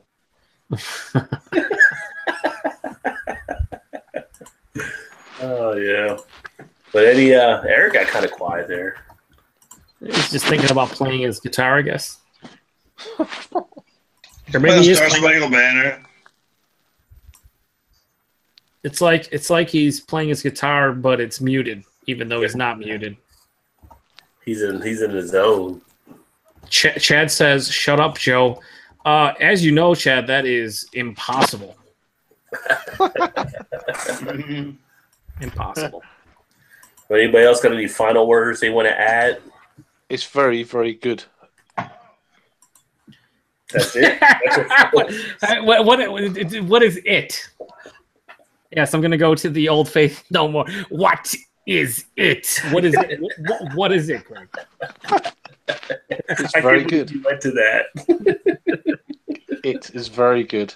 You haven't done your Ice Cube in a while either. Yay! Yeah. I'm strumming. Who doesn't love some ice? I do want to get it with the ice cubes and the iced tea. That's a pretty funny shirt. Oh, that's a great. I'll have to wear it next week. I'll wear it next week. I'll have to wear it. Show P. Like I said, I went when I was at Chad's Fest in fucking May. I had 60 people stop me. We're like, "Oh, that's a great shirt." All of them are hammered. I'm like, "That's just stop it." the first 20 people, I was like, "Oh, that's cool, appreciate it." And then the last 40, I'm like, "Just leave me alone. Let me drink beer, please." That was almost as funny as the iced tea commercial for the insurance company. Oh yeah. Nah, it's lemonade, man. Lemonade. That's a great commercial. Well, Buckaroos, it's nice talking to you all. It's really good. Yeah, definitely. That feels very insincere, Craig. Craig no, come on. Right, I did say Buckaroos, so come on. Yeah. I disagree with you. Are you disagreeing but agreeing? Thanks to everyone that tuned in and watched, and I can't. Viewers out there. Up here, I can't hear you properly. So I'm going to shut this part down. You guys can still talk, or I might talk for a little bit here. But if anybody wants to get in, we can send them a link, and it'll just be off air. Except for the albino rhino, fuck that guy. Yeah.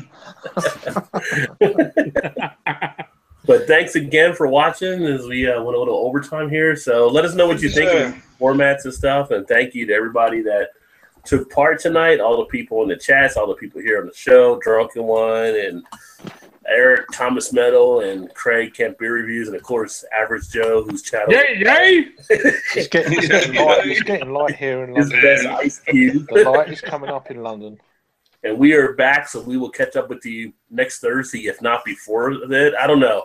Look for Drunken One because he's on everybody's Hangout, so we might pop up on some other shows. If you just follow Drunken One around, you'll hit a lot of Hangouts that are both entertaining and very fucking strange. Yeah, buddy, I'll tell you that. He's like our new Hangout bloodhound, so he finds them. And I can find them some bitches. I call him the G Plus Hangout whore, but Bloodhound seems a little bit more appropriate. I like that. Most likely tomorrow you may see a few of us crashing on Lance's channel if he does a show. Lance help him out. Now hold on. Hold on. Check out Drunken One. He's going to be drinking a cracking malt liquor soon called Hurricane. Who's doing Hurricane? Hey, I can do that. Drunken One. He's going to be drinking a hurricane in a hurricane. There you go. Oh, I get it. Hurricane in a hurricane. I will. I'm sure there's going to be some footage of what's going on. I'll be the correspondent here from the south. Am I the only one that can see drunken one like climbing up on top of a pole like Lieutenant Dan and Forrest Gump talking about that's all you got? Yeah, I'll be sure to take some footage because y'all yelling around. It's gonna get wicked. It's gonna be fun. I like getting verse weather. I'm going with it. It's gonna be safe. It's gonna be very gnarly. Yeah, it'll be gnarly. As long as the trees don't fall through the house, I'm cool, you know? Solar hurricane. Oh, yeah. One last comment we have from Tapping Out Show, who's been commenting the old show. He actually has a couple before that I failed to read, which he said Hazelnut Brown Time, which I think is Rogue. And they said, love the brewery. That one. I've seen that one. It's pretty good for Rogue, for sure. And then he says, love the breweries that let the dogs in instead of out. I see what he does there. I'm on top of it. And then he says, cheers, you guys are some good fellas. Well, cheers back. Cheers. Hey, anytime you want to join us, let us know. We'll get you the link and you want to pop in. And yeah, a lot of our breweries here, just about all of them are pretty much dog friendly. So that's kind of nice for people. Yeah, I think that's one of the attractions to a lot of breweries is, you know, they're pet friendly and mostly dogs because people don't walk cats. I don't think. Eric already did the PSA about not drinking and driving, but as a PSA about your local breweries, make sure you get out there and support them. We just had one of our local breweries actually close. That took everybody by surprise. Because it was a popular brewery, but not enough people were actually down there, and they pretty much couldn't keep it open. So only support the local breweries that don't suck. Like if they make shitty beer, fuck them. It's like, how did they close and these other ones didn't? I don't know. They should have closed. But just remember, local. I'm not going to go into local, independent, macro type thing, but I always go local first, and then I try to go independent, and then anything after that. But especially when all things are equal, right? Yeah, when all things are equal, for sure. Exactly. That all being said, cheers. We look forward to catching you guys next time. Cheers. All right, Rodney. Take care.